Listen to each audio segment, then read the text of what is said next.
Chapter 4.1 maybe আমরা যে ইয়েটা কনসেপ্ট অফ মডার্ন ফিজিক্স এটা দেখবো চ্যাপ্টার 4 মেবি। আচ্ছা এখানে আমাদের রেফারেন্স দেওয়া আছে, আমি দেখেই বলছি, দাঁড়াও। এখানে রেফারেন্সটা দেওয়া নেই, পরেরটাতে দেওয়া আছে কিনা।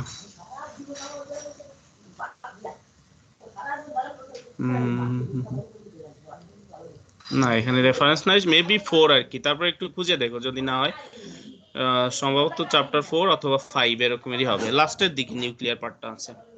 ওকে জি সমস্যা নেই স্যার, আমি দেখব। আচ্ছা ওকে। তো রেকর্ডিং অন হয়েছে কিনা, টেনশনে ছিলাম যে নেটওয়ার্ক ইস্যুটা সলভ হবে কিনা, আসলে ফাইনালি সলভ হয়েছে, ভেরি গুড যে 10 মিনিটের মধ্যেই সলভ হয়ে গেছে। ওকে রেকর্ডিং অন হয়েছে। হ্যালো আসসালামু আলাইকুম স্যার। ওয়ালাইকুম আসসালাম। স্যার আমার ইলেকট্রিসিটি ছিল না স্যার, আমি কল জল। হ্যাঁ আমরাও এই মাত্রই শুরু করেছি, স্যার প্রবলেম অ্যাটেন্ডেন্স কি ছিল। নিছেন? অ্যাটেন্ডেন্স এখনো নেইনি, অ্যাটেন্ডেন্স ডাউনলোড করে নিয়েছি একটা ফাইল, আর পরবর্তীতে আবার নিব। সো দেখো রেডিও অ্যাক্টিভ ডিকে, এইটা আমাদের আজকের টপিক।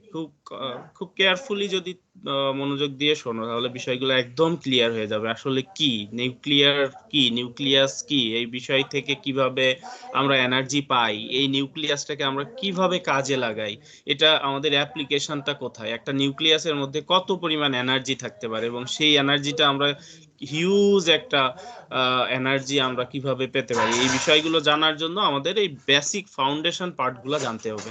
যে একটা নিউক্লিয়াস আমরা যেটা খালি চোখে দেখি না, এটা 10⁻⁻14 ন্যানোমিটার লেভেলের একটা জিনিস, বাট যখন এই নিউক্লিয়াসটাকে ডিকে হয় বা এই নিউক্লিয়াসটা যখন ভেঙে যায়, প্রচুর পরিমাণে এনার্জি রিলিজ হয়। তো huge amount of energy release হয়, যে জিনিসটা আমরা খালি চোখেই দেখতে পারি না, সেখান থেকে এত অ্যামাউন্টের এনার্জি আমরা পেতে পারি। তো সেই জন্য আগে নিউক্লিয়াস সম্পর্কে আমাদের ধারণা ক্লিয়ার থাকতে হবে যে আসলে নিউক্লিয়াস কি। দেখো কোনো একটা অ্যাটম, তার যে সেন্টার পার্ট, কোনো একটা অ্যাটমের সেন্টার পার্টটাই বেসিক্যালি নিউক্লিয়াস। তোমরা যখন ইলেকট্রনের কনফিগারেশন করেছো, ডায়াগ্রাম ড্র করেছো, তো সেন্টার এরকম থাকে, আর তার সারাউন্ডিং এই যে অরবিট গুলা থাকে, অরবিটে ইলেকট্রন গুলা থাকে। তো এই সেন্টার পার্টটাই বেসিক্যালি নিউক্লিয়াস। নিউক্লিয়াস যখন বলা হচ্ছে তখন কিন্তু এখানে আমরা ইলেকট্রনের বিষয়গুলো নিয়ে কোনো আলোচনা আমরা করব না, শুধুমাত্র কি নিউক্লিয়াস পার্ট বা নিউক্লিয়ার এর টপিকটা বা নিউক্লিয়াসের ভিতরে কি কি জিনিস আছে সেই বিষয়গুলো নিয়ে আমরা আলোচনা করব। তো একটা প্রথমেই হচ্ছে আমাদের রিপ্রেজেন্টেশন, যে আমরা কিভাবে একটা নিউক্লিয়াসকে প্রেজেন্ট করি, একটা নিউক্লিয়াসকে আমরা কি সিম্বলের মাধ্যমে বা তাকে কিভাবে রিপ্রেজেন্ট করা হচ্ছে, কিভাবে লেখা হচ্ছে। তো সেটা জেনারেলি সিম্বল, দেখো এক্স হচ্ছে সিম্বল, এক্স হচ্ছে যে কোনো একটা নিউক্লিয়াসের সিম্বল। সাপোজ কপার হলে সিইউ, হাইড্রোজেনের জন্য এইচ, নাইট্রোজেনের জন্য এন, কার্বনের জন্য সি। তো সেই সিম্বলটা হচ্ছে জেনারেলি এক্স। তার উপরের দিকে বাম পাশে উপরে এ হচ্ছে ম্যাস নাম্বার মানে ভর সংখ্যা। একে কি বলা হচ্ছে, এ হচ্ছে ম্যাস নাম্বার মানে ভর সংখ্যা। ম্যাস নাম্বারটা কি অ্যাকচুয়ালি, ম্যাস নাম্বার হচ্ছে প্রোটন এবং নিউট্রন এই দুইটার যোগফলের সমান। এই দুইটা নাম্বার যোগ করলে যে নাম্বার হবে বেসিক্যালি সেটা হচ্ছে ম্যাস নাম্বার। আর জেড হচ্ছে অ্যাটমিক নাম্বার। জেডটা কি মূলত অ্যাটমিক নাম্বার, অ্যাটমিক নাম্বার মানে প্রোটনের নাম্বার। তাহলে এ হচ্ছে ম্যাস নাম্বার, ম্যাস নাম্বারটা কি প্রোটন এবং নিউট্রনের এই দুইটার যোগফলের সমান। আর জেড হচ্ছে অ্যাটমিক নাম্বার, অ্যাটমিক নাম্বার মানে প্রোটনের সংখ্যা বা প্রোটন নাম্বার। তাহলে এ এবং জেড এই দুইটা বিষয় আমাদের গুরুত্বপূর্ণ। যে কোনো একটা নিউক্লিয়াস সেটাকে আমরা সিম্বলের মাধ্যমে প্রকাশ করি, সিম্বলের সাথে সাথে তার দুইটা নাম্বারকে ইন্ডিকেট করে সেটাকে লিখতে হয়। উদাহরণস্বরূপ আমি যদি কপার লিখতে চাই তাহলে কি লিখবো, কপার 63 আর হচ্ছে 35 বা কপারের নাম্বারটা কত। তো এরকম যেমন হাইড্রোজেন 2 1 লিখেছি, হাইড্রোজেন দেখো দুইটা হাইড্রোজেন লিখেছি, একটা হচ্ছে হাইড্রোজেন 2 1 আর একটা হচ্ছে হাইড্রোজেন 3 1। তো এই যে 2টা হচ্ছে বেসিক্যালি হাইড্রোজেনের ম্যাস নাম্বার এবং 1 হচ্ছে তার অ্যাটমিক নাম্বার। এখন দেখো ম্যাস নাম্বার শব্দটা শুধু মনে রাখলে হবে না, ম্যাস নাম্বার শব্দের সাথে কি সম্পৃক্ত বা কি জড়িত সেই বিষয়টা জানতে হবে। যে ম্যাস নাম্বারের সাথে বিষয়টা জড়িত হচ্ছে প্রোটন এবং নিউট্রনের সংখ্যা। প্রোটন নিউট্রন কি, প্রোটন নিউট্রন হচ্ছে ফান্ডামেন্টাল পার্টিকেল, মৌলিক কণিকা। প্রোটন নিউট্রন নিউক্লিয়াসের ভিতরে থাকে। মৌলিক কণিকা তিনটা থাকে, তিনটা হচ্ছে কোনো একটা অ্যাটমের ফান্ডামেন্টাল পার্টিকেল, তোমরা আগেই জানো, ইলেকট্রন, প্রোটন, নিউট্রন।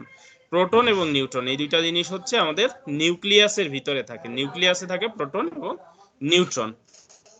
তো প্রোটন নিউট্রন এই দুইটা নাম্বারের যোগফলই মূলত যেটাকে আমরা বলি ম্যাস নাম্বার। আর অ্যাটমিক নাম্বার কি, শুধুমাত্র প্রোটনের সংখ্যা। অ্যাটমিক নাম্বার কাকে বলা হয়, শুধুমাত্র প্রোটনের নাম্বার বা প্রোটনের সংখ্যাকে আমরা অ্যাটমিক সংখ্যা বা অ্যাটমিক নাম্বার বলি। তাহলে এই যে দেখো এখানে হাইড্রোজেনের প্রোটনের সংখ্যা হচ্ছে একটা এবং প্রোটন নিউট্রন যোগ করলে হচ্ছে দুইটা। এইখানে হাইড্রোজেন প্রোটনের সংখ্যা মানে প্রোটনের সংখ্যা হচ্ছে একটা আর প্রোটন নিউট্রন যোগ করলে এর নাম্বার হচ্ছে 3। সো দুইটা দেখো এদেরকে বলা হয় আইসোটোপসটাও আমাদের নিউক্লিয়ার ফিজিক্সের অন্যতম গুরুত্বপূর্ণ একটা বিষয়। আইসোটোপস কাদেরকে বলা হয়?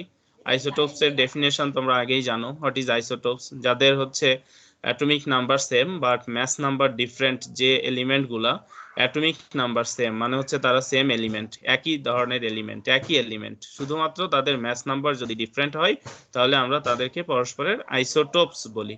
তো এই যে হাইড্রোজেন এবং ডিউটেরিয়াম, ট্রিটিয়াম, এরা হচ্ছে পরস্পরের আইসোটোপস। যখন হাইড্রোজেনের ম্যাস নাম্বার 2 তখন এটার নাম হচ্ছে ডিউটেরিয়াম, হাইড্রোজেনের ম্যাস নাম্বার যখন 3 এটাকে বলা হয় ট্রিটিয়াম।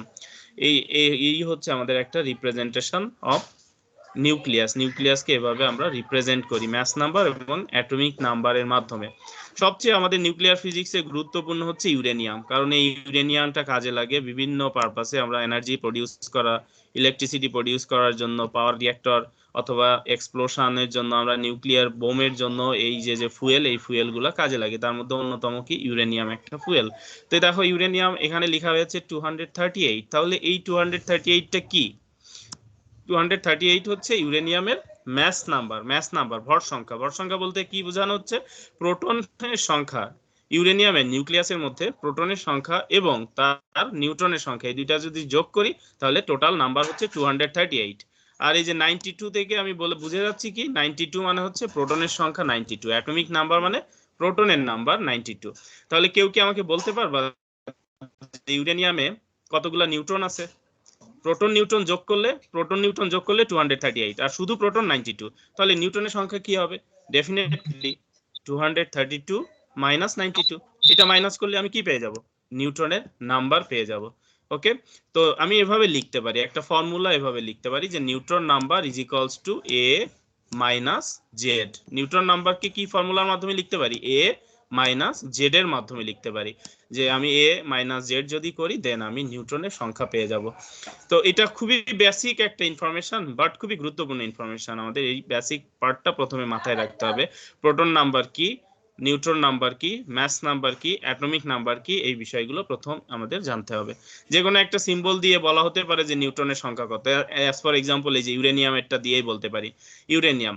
তো তোমরা একটা ক্যালকুলেশন করে এখন বলো ইউরেনিয়ামের আরেকটা আইসোটোপস আছে যেটা সবচেয়ে গুরুত্বপূর্ণ আইসোটোপ, যেটা ফুয়েল আকারে সরাসরি ইউজ করা যায়, সেটা হচ্ছে 235, ইউরেনিয়াম 235। এটা কি ইউরেনিয়াম 235 আর কি 92, ইউরেনিয়াম 235 92। তো এখন বলো এখান থেকে এর প্রোটন সংখ্যা কয়টা আর নিউট্রন সংখ্যা কয়টা? এই নাম্বারটা, এই সিম্বলটা দেখে কি বলতে পারবা যে এখানে কতগুলো প্রোটন আছে, কতগুলো নিউট্রন আছে? স্যার প্রোটন আছে 92 এবং নিউট্রন আছে 143। 143। তো সেটা আমরা কিভাবে পেলাম? 235 থেকে 92 যখন মাইনাস করব তখন এই নাম্বারটা আমরা পেয়ে যাচ্ছি 235 মাইনাস 92। এই যে এর মাধ্যমে আমরা নিউটনের নাম্বারটা পেয়ে যাচ্ছি। এখন আমরা আসবো যে রেডিও অ্যাক্টিভ আইসোটোপস কি বা রেডিও অ্যাক্টিভ আইসোটোপস কারা। আইসোটোপ আমরা শিখলাম যে যাদের হচ্ছে ম্যাস নাম্বার ডিফারেন্ট থাকে বাট অ্যাটমিক নাম্বার সেম, তাদেরকে আমরা আইসোটোপস বলি। এটা হচ্ছে আমাদের আইসোটোপসের ইনফরমেশন। নাও গুরুত্বপূর্ণ বিষয় হচ্ছে হোয়াট আর রেডিও অ্যাক্টিভ আইসোটোপস, কাদেরকে মূলত আমরা রেডিও অ্যাক্টিভ আইসোটোপস বলি। দেখো রেডিও অ্যাক্টিভ আইসোটোপস হওয়ার জন্য সবচেয়ে গুরুত্বপূর্ণ যে কন্ডিশন সেটা হচ্ছে নিউটনের নাম্বার প্রোটন নাম্বার থেকে বেশি হতে হবে। প্রথম শর্ত কি, ফার্স্ট কন্ডিশন কি? নিউটনের সংখ্যা প্রোটনের সংখ্যা থেকে বেশি হতে হবে। নিউটনের সংখ্যা প্রোটনের সংখ্যা থেকে যদি বেশি হয় তাহলে আমরা বলবো যে যে আইসোটোপের নিউটনের সংখ্যা প্রোটনের সংখ্যা থেকে বেশি সেটাকে মূলত আমরা রেডিওঅ্যাক্টিভ হিসেবে আইডেন্টিফাই করতে পারি। যেমন এখানে দেখো একটা एग्जांपल দেওয়া হয়েছে কার্বন 12 6, কার্বন 12, এটা কি কার্বন 12 এবং অ্যাটমিক নাম্বার হচ্ছে 6, কার্বন 12 6।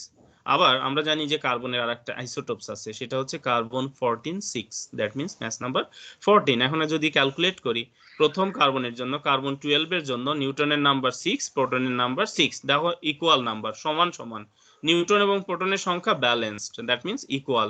তাহলে এই যদি ইকুয়াল হয় দে আর নট যদি কোনো আইসোটোপসের proton number neutron number equal হয়, সমান হয়, তারা কিন্তু রেডিও অ্যাক্টিভ হবে না, তারা রেডিও অ্যাক্টিভ না। প্রোটন নাম্বার নিউট্রন নাম্বার, আমি কি বলেছি, প্রথম কন্ডিশন হচ্ছে নিউট্রনের number must be greater than proton number. নিউট্রনের সংখ্যা প্রোটনের সংখ্যা থেকে যদি বড় হয় তাহলে প্রথম শর্ত পূরণ করবে রেডিও অ্যাক্টিভ আইসোটোপ হওয়ার জন্য। তো পরবর্তী সেকেন্ড আইসোটোপটা হচ্ছে কার্বন 12-6 বা সরি 14-6। তো 14-6 এ ক্যালকুলেট করো, প্রোটনের নাম্বার হচ্ছে 6, নিউট্রনের নাম্বার হচ্ছে 14 - 6, দ্যাট মিন্স 8। তো এখানে দেখো কি হয়েছে, শর্ত ফিল আপ না, নিউট্রনের সংখ্যা হচ্ছে 8, প্রোটনের সংখ্যা হচ্ছে 6, তার মানে নিউট্রনের সংখ্যা is greater than proton number. So আমরা কি বলতে পারি, এটা হচ্ছে রেডিও অ্যাক্টিভ আইসোটোপ। এবং প্র্যাকটিক্যালি এটাই আমরা জানি যে কার্বনের দুটো আইসোটোপের মধ্যে কার্বন 14 হচ্ছে রেডিও অ্যাক্টিভ আইসোটোপ হওয়ার এটা একটা ফার্স্ট কন্ডিশন হলো। আর সেকেন্ড কন্ডিশন হচ্ছে ম্যাস নাম্বার যখন 90-র উপরে চলে যায় তখন সাধারণত সবসময় না, সাধারণত অ্যাটমগুলো রেডিও অ্যাক্টিভ হয়। ম্যাস নাম্বার কতর উপরে, 90-র উপরে। যখন 90-এর উপরে চলে যায় ম্যাস নাম্বার সাধারণত, তখন তারা রেডিও অ্যাক্টিভ হয়। তো এই দুইটা শর্তের সবচেয়ে গুরুত্বপূর্ণ শর্ত হচ্ছে নিউট্রনের সংখ্যা প্রোটন থেকে বেশি হলে নিউক্লিয়াসটা আনস্টেবল হয়ে যায়, অস্থিতিশীল হয়ে যায়, সহজে ভেঙে যায়। এবং সহজে যেই নিউক্লিয়াস ভেঙে যায় সাধারণত সেটাই রেডিও অ্যাক্টিভ হয়। তো সহজে ভেঙে যাবে কখন, যখন ব্যালেন্স না থাকবে, ইমব্যালেন্সড হয়ে যাবে। ইমব্যালেন্সড কখন হচ্ছে, দুইটার নাম্বার যখন ইকুয়াল না থাকে, প্রোটনের সংখ্যা 1 হলো, নিউট্রনের সংখ্যা তার থেকে বেশি হয়ে গেল, তখন তারা কি ইমব্যালেন্স হয়ে যাবে, তারা ব্যালেন্স থাকবে না, সমান সমান থাকবে না। আর সমান সমান না থাকার দরুন তারা আনস্টেবল হয় এবং সেটা স্পন্টেনিয়াসলি ভেঙে যায়, স্বতঃস্ফূর্তভাবে ভেঙে যায়। তো রেডিও অ্যাক্টিভ আইসোটোপস কারা, যেসব আইসোটোপস গুলো স্পন্টেনিয়াসলি ভেঙে এক ধরনের ডিকে ক্রিয়েট করে বা এক ধরনের রেডিয়েশন ইমিট করে, তাদেরকে আমরা রেডিও অ্যাক্টিভ আইসোটোপস বলি। রেডিও অ্যাক্টিভ আইসোটোপস হতে হলে কি হতে হবে, প্রথম কথা হচ্ছে নিউট্রনের সংখ্যা প্রোটনের সংখ্যা থেকে বেশি হতে হবে। আর একটা শর্ত হচ্ছে সাধারণত 90-এর উপরে ম্যাস নাম্বার হতে হয়। জেনারেলি 90-এর উপরে গেলে তারা সাধারণত রেডিও অ্যাক্টিভ হয়। এই দুইটা বিষয় মাথায় রাখতে হবে রেডিও অ্যাক্টিভ আইসোটোপস সম্পর্কে। আর রেডিও অ্যাক্টিভিটি কি, রেডিও অ্যাক্টিভিটি হচ্ছে কোনো রেডিও অ্যাক্টিভ আইসোটোপস স্পন্টেনিয়াসলি ডিকে করে রেডিয়েশন দেয়, এই ঘটনা বা এই প্রসেসটাকে মূলত আমরা বলি রেডিও অ্যাক্টিভিটি। ওকে, একটা হচ্ছে রেডিও অ্যাক্টিভ আইসোটোপ, ওই জিনিসটাকে আইসোটোপ আমরা হিসাবে আইডেন্টিফাই করি, রেডিও অ্যাক্টিভ আইসোটোপ হিসাবে আইডেন্টিফাই করি। যেমন এই যে কার্বন 14, এটা কি রেডিও অ্যাক্টিভ আইসোটোপ, কিন্তু কার্বন 14 ভেঙে যে কার্বন 12 হয়ে যায়, এই ভেঙে যাওয়া প্রসেসটাকে বলি রেডিও অ্যাক্টিভিটি। এই যে স্পন্টেনিয়াসলি স্বতঃস্ফূর্তভাবে যে এই প্রক্রিয়া ঘটে, এটাকে আমরা বলি রেডিও অ্যাক্টিভ আইসোটোপ। ওকে, এটা একটা বিষয় গেল। এরপরে হচ্ছে ইউরেনিয়ামের বিষয় গেল। এরপর দেখো আমাদের কয় ধরনের রেডিও অ্যাক্টিভিটি আছে বা আমাদের কয় ধরনের ডিকে হয়। যে রেডিও অ্যাক্টিভ আইসোটোপ গুলা স্পন্টেনিয়াসলি যে ডিকে হয়ে যায় বা স্পন্টেনিয়াসলি যে রেডিয়েশন ইমিট করে, তাদের টাইপস গুলো আমরা জানবো। How many types of radioactive decay কয় ধরনের হতে পারে। একটা হচ্ছে আলফা ডিকে। ফার্স্টে দেখো আলফা ডিকে। তো আলফা ডিকে কি বা কখন হবে, এর জন্য কন্ডিশন যে কোনো একটা নিউক্লিয়াস থেকে আলফা ডিকে কি হবে বা আলফা ডিকে হলে কি, আলফা ডিকে কাকে বলে, এই জিনিসটা আমাদের প্রথমে জানতে হবে। What is alpha decay? Basically alpha decay হচ্ছে ওই ধরনের ডিকে যেখান থেকে একটা নিউক্লিয়াস, মানে হচ্ছে একটা হিলিয়াম 42 নিউক্লিয়াস বাইরে বের হয়ে আসে। আলফা মানে কি, আলফা মানে হচ্ছে হিলিয়াম 42 নিউক্লিয়াস। হিলিয়াম 42 নিউক্লিয়াসকে আমরা বলি আলফা পার্টিকেল। তো কোনো একটা বড় নিউক্লিয়াস যখন থাকে, ওইটা থেকে ভেঙে যখন একটা হিলিয়াম 42 বাইরে রেডিয়েশন আকারে বের হয় বা পার্টিকেল আকারে বের হয়, সেইটাকে আমরা বলি আলফা ডিকে। তো আলফা ডিকে হওয়া মানে হচ্ছে ওই নিউক্লিয়াস থেকে হিলিয়াম 42 বাইরে চলে যাওয়া বা হিলিয়াম 42 ডিকে হয়ে যাওয়া। তো একটা এক্সাম্পল দেখো, এখানে এক্সাম্পল দেওয়া হয়েছে। এই যে দেখো এক্সাম্পলের আগে জেনারেল ইকুয়েশন, যে নিউক্লিয়াস হচ্ছে AZ, যদি আলফা ডিকে হয়, আলফা ডিকে মানে হচ্ছে 42 হিলিয়াম নিউক্লিয়াস, তার মানে ডিকে হওয়ার পরে যে নতুন নিউক্লিয়াসটা তৈরি হবে ওয়াই এর ম্যাস নাম্বার হচ্ছে 4 ডিক্রিজ হয়ে যাবে, 4 ডিক্রিজ হবে। এখানে দেখো ব্যালেন্সড হয়, ব্যালেন্সড এর বিষয়টা আমি একটু বুঝাই, যে আমাদের লেফট সাইডের ম্যাস নাম্বার এবং রাইট সাইডের ম্যাস নাম্বার, লেফট সাইডের অ্যাটমিক নাম্বার এবং রাইট সাইডের অ্যাটমিক নাম্বার দুইটা ইকুয়াল থাকে, অলওয়েজ ব্যালেন্স থাকে। যেমন একটা কেমিক্যাল ইকুয়েশন লিখলে আমাদের কি করতে হয়, অ্যাটমের সংখ্যা সমান বানাইতে হয়, ব্যালেন্স করতে হয়। রাসায়নিক বিক্রিয়াকে কি করতে হয়, সমান বানাইতে হয়, মানে ব্যালেন্সড করতে হয় বোথ সাইডে। তো নিউক্লিয়ার রিয়াকশন গুলাও কিন্তু এরকম ব্যালেন্সড। নিউক্লিয়ার রিয়াকশন, এদের এই যে একটা নিউক্লিয়ার ডিকে বা কোনো একটা নিউক্লিয়ার রিয়াকশন, এগুলাও কিন্তু ব্যালেন্সড থাকে। কিসের উপরে বেস করে ব্যালেন্স থাকে, প্রোটন এবং নিউট্রনের নাম্বারের উপরে বেস করে ব্যালেন্স থাকে। প্রোটনের সংখ্যা এবং নিউট্রনের সংখ্যা বোথ সাইডে সবসময় সমান থাকে। সো যে কোনো একটা নিউক্লিয়াস থেকে যদি আলফা বের হয়ে যায় তাহলে ব্যালেন্স করার জন্য ওই নিউক্লিয়াস অবশ্যই পরিবর্তন হবে। তো এই যে দেখো আমি একটা এক্সাম্পল দিলাম যে এক্স হচ্ছে আমার একটা নিউক্লিয়াস, এর মাস নাম্বার হচ্ছে এ এবং এর অ্যাটমিক নাম্বার হচ্ছে জেড। সো এ এবং জেড এখান থেকে যদি আলফা ডিকে হয় তাহলে কি হবে? আলফা ডিকে মানে হচ্ছে হিলিয়াম, আলফা ডিকে কি হিলিয়াম 42 এইটা বেরোবে, হিলিয়াম 42 এটা বেরোয় চলে যাবে। এটা যদি বেরোয় যায় তাহলে কি থাকবে এখানে? আলফা হিলিয়াম 42 বেরোয় গেলে এখানে কি থাকবে? তো এটা আমাদেরকে ফাইন্ড আউট করতে হবে। অবশ্যই এখানে নতুন কিছু একটা হবে, তার মানে আমরা এটাকে এক্স দিয়ে লিখবো না, নতুন যেটা হবে সেটা আমাদের জানতে হবে। তো সেটাকে আননোন আকারে আমি ওয়াই লিখলাম। তাহলে ওয়াই হলে এই ওয়াই এর ম্যাচ নাম্বার কত থাকবে? আগে ছিল এ, এখন চলে যাচ্ছে, দেখো এখান থেকে এ থেকে ভেঙে 4 এবং 2 চলে যাচ্ছে। এটা সার্টেইন, এটা নির্দিষ্ট, এটা ফিক্সড যে হিলিয়াম যদি ডিকে হয় মানে আলফা যদি ডিকে হয় তাহলে তার ম্যাচ নাম্বার 4 চলে যাচ্ছে এবং অ্যাটমিক নাম্বার 2 চলে যাচ্ছে। তাহলে অবশ্যই আমার যে নতুন নিউক্লিয়াসটা হবে তার ম্যাস নাম্বার হবে হচ্ছে এ থেকে 4 কমে যাবে, তার মানে এ মাইনাস 4, এবং জেড থেকে 2 কমে যাবে, তার মানে হচ্ছে জেড মাইনাস 2। তাহলে এই হচ্ছে এক্স থেকে হিলিয়াম 42 যখন চলে যাচ্ছে তাহলে ওয়াই কি থাকে? এ মাইনাস 4 জেড মাইনাস 2। এই যে দেখো এটা, তাহলে আমাদের এটা একটা জেনারেল ইকুয়েশন। এই ইকুয়েশনের কনসেপ্টটা মাথায় রাখলে আমরা যে কোনো ধরনের এক্সাম্পল বা যে কোনো ধরনের এমসিকিউ কে আমরা কারেক্টলি চুজ করতে পারবো। যদি তোমাদের কোশ্চেন দেওয়া হয় যে ইউরেনিয়াম 238-29, এই ইউরেনিয়াম থেকে যদি আলফা পার্টিকেল ডিকে হয় তাহলে কি হবে, তার ম্যাস নাম্বার কত হবে, তো তুমি বুঝতে পারবা যে নতুন যে আমাদের নিউক্লিয়াসটা হবে তার ম্যাস নাম্বার 4 কমে যাবে। তো 238 ছিল ইনিশিয়ালি, 4 কমে গেলে হয়ে যাচ্ছে 234। 20 এখানে আছে 29, এখানে 92 কে 29 লেখা, এটা একটু ভুল লেখা। তোমরা একটু এই বইয়েই ভুল ছিল আসলে, এটা একটু কারেকশন করে নিও। তোমরা এই বিষয়টা বুঝতে পারতেছো? সবাই কি দেখতে পাচ্ছ তো? রেসপন্স করে জানাও জি এই স্যার। বিষয়টা বুঝতে পারছো কিনা। এখানে লেখা আসলে 29, ইউরেনিয়াম 29 না, ইউরেনিয়াম কি হবে 92। বইতেই ভুল লেখা, আমি বই থেকে স্ক্রিনশট নিয়ে আসছি, তো আসলে এটা ভুল বইতেই আছে। সো 29 হবে না, এটা কি হবে 92 হবে। ক্লিয়ার? ইউরেনিয়ামের অ্যাটমিক নাম্বার কত? 92, মনে থাকবে তো? ইউরেনিয়ামের অ্যাটমিক নাম্বার জি স্যার। 92। সো 92 থেকে 2 চলে যাচ্ছে, 2 চলে গেলে কি থাকবে 90, এবং 90 যেটা হয় সেটার নাম থোরিয়াম। তাহলে আলফা ডিকে হলে আমি তোমাদের ভাইভাতে কোশ্চেন আস্ক করতে পারি, এমসিকিউ এ দিতে পারি যে আচ্ছা বলো তো কোনো একটা নিউক্লিয়াস থেকে কোনো একটা রেডিওঅ্যাক্টিভ আইসোটোপ থেকে আলফা ডিকে হয়েছে, তাহলে বলো তো তার ম্যাস নাম্বার কত কমে যাবে? তোমাদের আনসার হবে ম্যাস নাম্বার 4 কমে যাবে। আমি যদি বলি বলো তো অ্যাটমিক নাম্বারের কি পরিবর্তন হবে, অ্যাটমিক নাম্বারের কি পরিবর্তন হবে, তখন তোমাদের আনসার হবে অ্যাটমিক নাম্বার 2 কমে যাবে। ওকে, আমি পরিবর্তন মানে যে তুমি বাড়বে বা কমবে আমি সরাসরি নাও জিজ্ঞেস করতে পারি, আচ্ছা বলো তো কমে যাবে, কথা না আস্ক করে কি করতে পারি, কি পরিবর্তন হবে, what will be the change of the nucleus if alpha decay, what will be the change of the nucleus। তো তখন নিউক্লিয়াসের পরিবর্তনটা কত, পরিবর্তনটা মাথায় রাখতে হবে। ম্যাস নাম্বার 4 কমে যাচ্ছে, ম্যাস নাম্বার 4 ডিক্রিজ হয়ে যাচ্ছে, এবং অ্যাটমিক নাম্বার 2 কমে যাচ্ছে, 2 ডিক্রিজ হয়ে যাচ্ছে। এটা alpha decay, first type of nuclear decay বা রেডিওঅ্যাক্টিভ ডিকে কি আলফা ডিকে। দেন হচ্ছে বেটা ডিকে। বেটা, তাহলে আলফাকে আমরা আইডেন্টিফাই করেছি, আলফা কি, আলফা হচ্ছে হিলিয়াম 42 নিউক্লিয়াস। তাহলে এখন আমাকে বেটা আইডেন্টিফাই করতে হবে। হোয়াট ইজ বেটা? বেটা হচ্ছে একটা ইলেকট্রন, ফাস্ট মুভিং ইলেকট্রন, যেটা খুব দ্রুত মুভ করতে পারে, ফাস্ট এনার্জেটিক ইলেকট্রন, অনেক দ্রুত মুভ করে এ ধরনের ইলেকট্রন হচ্ছে বেটা। বেটা কি? বেটা হচ্ছে ফাস্ট মুভিং ইলেকট্রন, ইলেকট্রনকে মূলত আমরা বেটা পার্টিকেল হিসাবে আইডেন্টিফাই করি।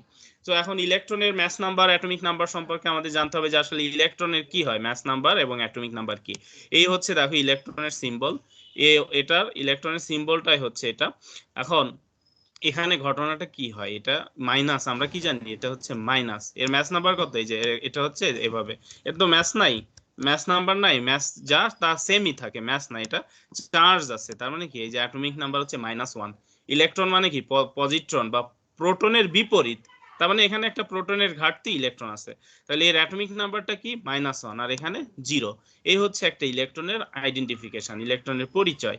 দেন তুমি চিন্তা করো ইলেকট্রনের পরিচয় যদি হয় 0 আর -1, ম্যাস নাম্বার 0 আর চার্জ হচ্ছে বা অ্যাটমিক নাম্বার হচ্ছে -1, দেন কোন একটা রেডিওঅ্যাক্টিভ আইসোটোপ থেকে বেটা ডিকে যদি হয়, বেটা ডিকে হয় তখন কি থাকবে, তো স্বাভাবিকভাবে বেটা ডিকে হলে -1 চলে যাচ্ছে, তাই না? তাহলে তার -1 যদি চলে যায় অবশ্যই তার অ্যাটমিক নাম্বার 1 বেড়ে যাবে। অ্যাটমিক নাম্বার কি হবে? 1 বেড়ে যাবে। এটা হলো ব্যালেন্স করার জন্য। একটু খেয়াল করলে আমরা বুঝতে পারবো, এই যে দেখো ডান পাশে আছে জেড আর এখানে হচ্ছে জেড -1, তাই না? তো এই জেড জেড রাখতে গেলে কি হবে? এখানে যদি -1 চলে যায়, জেড রাখতে গেলে এটা জেড +1 হবে। ডেফিনেটলি এটা +1 হবে। এটা যেহেতু -1, তাহলে জেডই করতে হলে কি হবে? জেড +1 -1, +1 -1 ক্যান্সেল হয়ে জেড থেকে গেল। তো এটা মাথায় রাখতে হবে যে বিষয়টা, সেটা হচ্ছে যে কোনো একটা রেডিও অ্যাক্টিভ আইসোটোপ থেকে যখন বেটা ডিকে হয়, বেটা ডিকে হলে তার কি পরিবর্তন হয়, তখন তোমার আনসার হবে তার ম্যাস নাম্বারের কোনো পরিবর্তনই হয় না, শুধু অ্যাটমিক নাম্বার 1 বেড়ে যায়। তাহলে কোনো একটা রেডিও অ্যাক্টিভ আইসোটোপ থেকে যখন বেটা ডিকে হয় তখন তার ম্যাস নাম্বারের কোনো পরিবর্তন হয় না এবং অ্যাটমিক নাম্বার 1 বা 1 বেড়ে যায়, 1 বেড়ে যাবে, অ্যাটমিক নাম্বার 1 বেড়ে যাবে। ওকে, এই বিষয়টা সবার কাছে ক্লিয়ার তো? বেটা ডিকে হলে কি পরিবর্তন হচ্ছে? কেউ একজন রেসপন্স করে বলো তো, কোন একটা রেডিও অ্যাক্টিভ আইসোটোপ থেকে যদি বেটা ডিকে হয় তাহলে কি পরিবর্তন হবে? স্যার ম্যাথসের কোনো পরিবর্তন হবে? হবে না স্যার, এই বেড়ে যাবে, 1 বেড়ে যাবে প্রোটন কি বাড়বে? সংখ্যা। এটা অ্যাটমিক নাম্বার, প্রোটনের সংখ্যা, Atomic প্রোটনের number। সংখ্যা 1 বেড়ে যাবে বা অ্যাটমিক নাম্বার 1 বেড়ে যাবে। ওকে, এরপরে দেখো positron emission. Positron emission, positron ইমিশনটা কি আমরা এটা শিখবো। What is positron emission? তো পজিট্রন ইমিশনের বিষয়টা হচ্ছে যখন কোনো একটা নিউক্লিয়াস থেকে পজিট্রন ইমিশন, আগে আমরা জানবো যে আসলে পজিট্রন কি। বেটা, বেটা মানে ইলেকট্রন, আর পজিট্রন মানে হচ্ছে ইলেকট্রনের এন্টি পার্টিকেল, ইলেকট্রনের বিপরীত পার্টিকেল। একই বৈশিষ্ট্য সম্পন্ন কিন্তু বিপরীত। বিপরীত মানে হচ্ছে ইলেকট্রনের যেমন -1, পজিট্রনের হচ্ছে +1। ইলেকট্রনের পরিচয় কি? ইলেকট্রন হচ্ছে E-1, আর পজিট্রন, এই যে দেখো পজিট্রনের এন্টি পার্টিকেল, আমি স্ল্যাশ দিয়ে লিখলাম। পজিট্রন কি? Anti particle. তো এন্টি পার্টিকেল হলে তার পরিচয় কেমন হবে? এটা হলো 0 এন্ড +1। এটা হলো পজিট্রনের এন্টি পার্টিকেল। ইলেকট্রনের এন্টি পার্টিকেলকে বা বিপরীতধর্মী পার্টিকেলকে বলা হয় পজিট্রন। ইলেকট্রনের ঠিক এন্টি, একদম হুবহু একই রকম বাট বিপরীত, এরকম বিপরীতধর্মী বা বিপরীত স্পিনওয়ালা পার্টিকেল, তাকে আমরা বলি পজিট্রন। তো কোনো একটা নিউক্লিয়াস থেকে পজিট্রন ডিকে হয়ে যাওয়া মানে তার অ্যাটমিক নাম্বার 1 কমে যাবে, ম্যাস নাম্বার সেম থাকবে, ম্যাস নাম্বারের কোনো পরিবর্তন হবে না। এখন বিষয়টা এভাবে তোমাদের মনে রাখতে হবে যে যদি পজিট্রন ডিকে হয় কোন একটা নিউক্লিয়াস থেকে, তাহলে ওই নিউক্লিয়াসের কি পরিবর্তন ঘটবে? পরিবর্তনটা হবে মাস নাম্বারের কোনো পরিবর্তন হবে না বা ভর সংখ্যার কোনো পরিবর্তন হবে না, বাট পারমাণবিক সংখ্যা বা অ্যাটমিক নাম্বার 1 কমে যাবে। তো বেটা ডিকেতে কি হচ্ছে? অ্যাটমিক নাম্বার 1 বেড়ে যাচ্ছে। আর পজিট্রন ইমিশনে কি হচ্ছে? পজিট্রন ইমিশনে অ্যাটমিক নাম্বার 1 কমে যাচ্ছে, Z-1 হচ্ছে। দেখো প্রতিটা কিন্তু জেনারেল ইকুয়েশনের মাধ্যমে দেখানো হয়েছে এবং এক্সাম্পল সহ দেখানো হয়েছে। প্রতিটার এক্সাম্পল ডান পাশে দেওয়া আছে। এই যে এই টেবিলটা একটু ফলো করলে জেনারেল ইকুয়েশন এবং তার এক্সাম্পল বুঝতে পারবা। এরপরে থার্ড গেল, ফোর্থ ডিকে টাইপ হচ্ছে ইলেকট্রন ক্যাপচার। ইলেকট্রন ক্যাপচার তার মানে কি? কোন একটা নিউক্লিয়াস ইলেকট্রন ক্যাপচার করে নিবে, ধরে নিবে, বা ইলেকট্রন ওই নিউক্লিয়াসটার ভিতরে ঢুকে যাবে। তাহলে কি পরিবর্তন হবে? নিউক্লিয়াসটাতে যখন ইলেকট্রন প্লাস হয়ে যাবে, ইলেকট্রন মানে একটা নেগেটিভ মাইনাস, তাহলে কি অ্যাটমিক নাম্বার 1 কমে যাবে আর ম্যাস নাম্বার অপরিবর্তিত থাকবে। আমরা তো ইলেকট্রনের পরিচয় জানি যে ম্যাস হচ্ছে 0 আর এটা হলো -1, অ্যাটমিক নাম্বার -1। তো কোন একটা নিউক্লিয়াস যখন ইলেকট্রন ক্যাপচার করে নিবে তখন তার কি ঘটনা ঘটবে? তার অ্যাটমিক নাম্বার 1 কমে যাবে, যেহেতু মাইনাসকে ক্যাপচার করেছে, তো অবশ্যই অ্যাটমিক নাম্বার 1 কমে যায়। এই ঘটনাটা আমরা ভালো করে শিখবো যে আসলে কি হয়, যে পজিট্রন ইমিশন কখন হয়, বেটা ডিকে কখন হয়, ইলেকট্রন ক্যাপচার কখন হয়। এই তিনটা বিষয় আমাদের ক্লিয়ার জানতে হবে। কি হলে এরকম ঘটনা ঘটে, কি হলে, যেগুলো আসলে ডিটেলস জানানো নাই, অনেক সময় বইয়ে থাকে না, আমি বলে রাখি যে কোন হয়। দেখো এটা আমি লিখেছি এই কারণেই তোমাদের সুন্দর করে লিখেও দিয়েছি এখানে, যে বেটা ডিকেতে কি ঘটনা হচ্ছে। বেটা ডিকের সময় ঘটনাটা ঘটে নিউক্লিয়াসের ভিতরে একটা নিউট্রন ভেঙে যায়। বেটা ডিকের সময় কি ঘটনা ঘটে? নিউক্লিয়াসের মধ্যে একটা নিউট্রন ভেঙে যায়, ভেঙে কি হয়? ভেঙে একটা প্রোটন তৈরি করে এবং একটা ইলেকট্রন, যে ইলেকট্রনটা বেটা পার্টিকেল আকারে বাইরে বের হয়। এটা হচ্ছে আমাদের সাবসিডারি ইনফরমেশন, গুরুত্বপূর্ণ। সাবসিডারি মানে কি? প্রথমে আমরা নিউক্লিয়াসের পরিবর্তনটা কি হয় সেটা শিখেছি, এখন আসলে ভিতরে নিউক্লিয়াসের ভিতরে মূলত কি ঘটনা ঘটে, বেসিক মানে আসলে কি ঘটনা ঘটে যার দরুন বেটা মাইনাস বের হচ্ছে, সেটা আমাদের জানতে হবে। তো একটা বেটা ডিকেতে আলফা ডিকেতে এরকম আমাদের নিউক্লিয়াসের ভিতরে কোনো ভাঙন হয় না, নিউক্লিয়াসের ভিতরে যে পার্টিকেল গুলো আছে তার কোনো ভাঙন হয় না, এই জন্য আলফা ডিকে আমাদের জানতে হচ্ছে না ভিতরে কি ঘটনা, ওটা জাস্ট একটা পার্টিকেল বাইরে ভেঙে বেরোয় চলে যাচ্ছে। নিউক্লিয়াসের ভিতরে কোনো প্রোটন নিউট্রনের এক্সচেঞ্জ হচ্ছে না, প্রোটন নিউট্রনের কোনো পরিবর্তন হচ্ছে না। বাট প্রোটন নিউট্রনের পরিবর্তন কোথায় হচ্ছে? বেটা ডিকেতে হচ্ছে, পজিট্রন ইমিশনে হচ্ছে বা পজিট্রন ডিকেতে হচ্ছে, আর ইলেকট্রন ক্যাপচারে হচ্ছে। তাহলে দেখো এখন বেটা ডিকেতে আসলে কি পরিবর্তন হয়। বেটা ডিকে যখন হয় তখন নিউক্লিয়াসের ভিতরে একটা নিউট্রন এটা ভেঙে যায়, ভেঙে প্রোটন এবং একটা ইলেকট্রন তৈরি করে। তো এই যে দেখো একটা নিউট্রন ভেঙে যাচ্ছে, ভেঙে একটা প্রোটন তৈরি হচ্ছে, তাহলে কি ম্যাস নাম্বারের কোনো পরিবর্তন হবে না, ম্যাস নাম্বার যা তাই থাকবে। যেহেতু একটা নিউট্রন ভেঙে প্রোটন হচ্ছে, তার ম্যাস নাম্বার আমরা কি জানি, নিউট্রন আর প্রোটনের যোগফলের সমান, দুইটাকে যোগ করলে যা হয় সেটাই কি ভর সংখ্যা বা ম্যাস নাম্বার। যেহেতু একটা নিউট্রন ভেঙে প্রোটন হচ্ছে, তার মানে আলটিমেটলি নাম্বারটার কোনো পরিবর্তন হচ্ছে না। তো সেখান থেকে কি বেরোচ্ছে, একটা ইলেকট্রন বেরোয় চলে যাচ্ছে, একটা নিউট্রন ভেঙে প্রোটন হয়ে আর একটা ইলেকট্রন, যে ইলেকট্রনটা মূলত বেটা পার্টিকেল, যে বেটা পার্টিকেল বা বেটা ডিকের জন্য আমরা ইলেকট্রন পাচ্ছি। এখন আসো পজিট্রন ডিকে।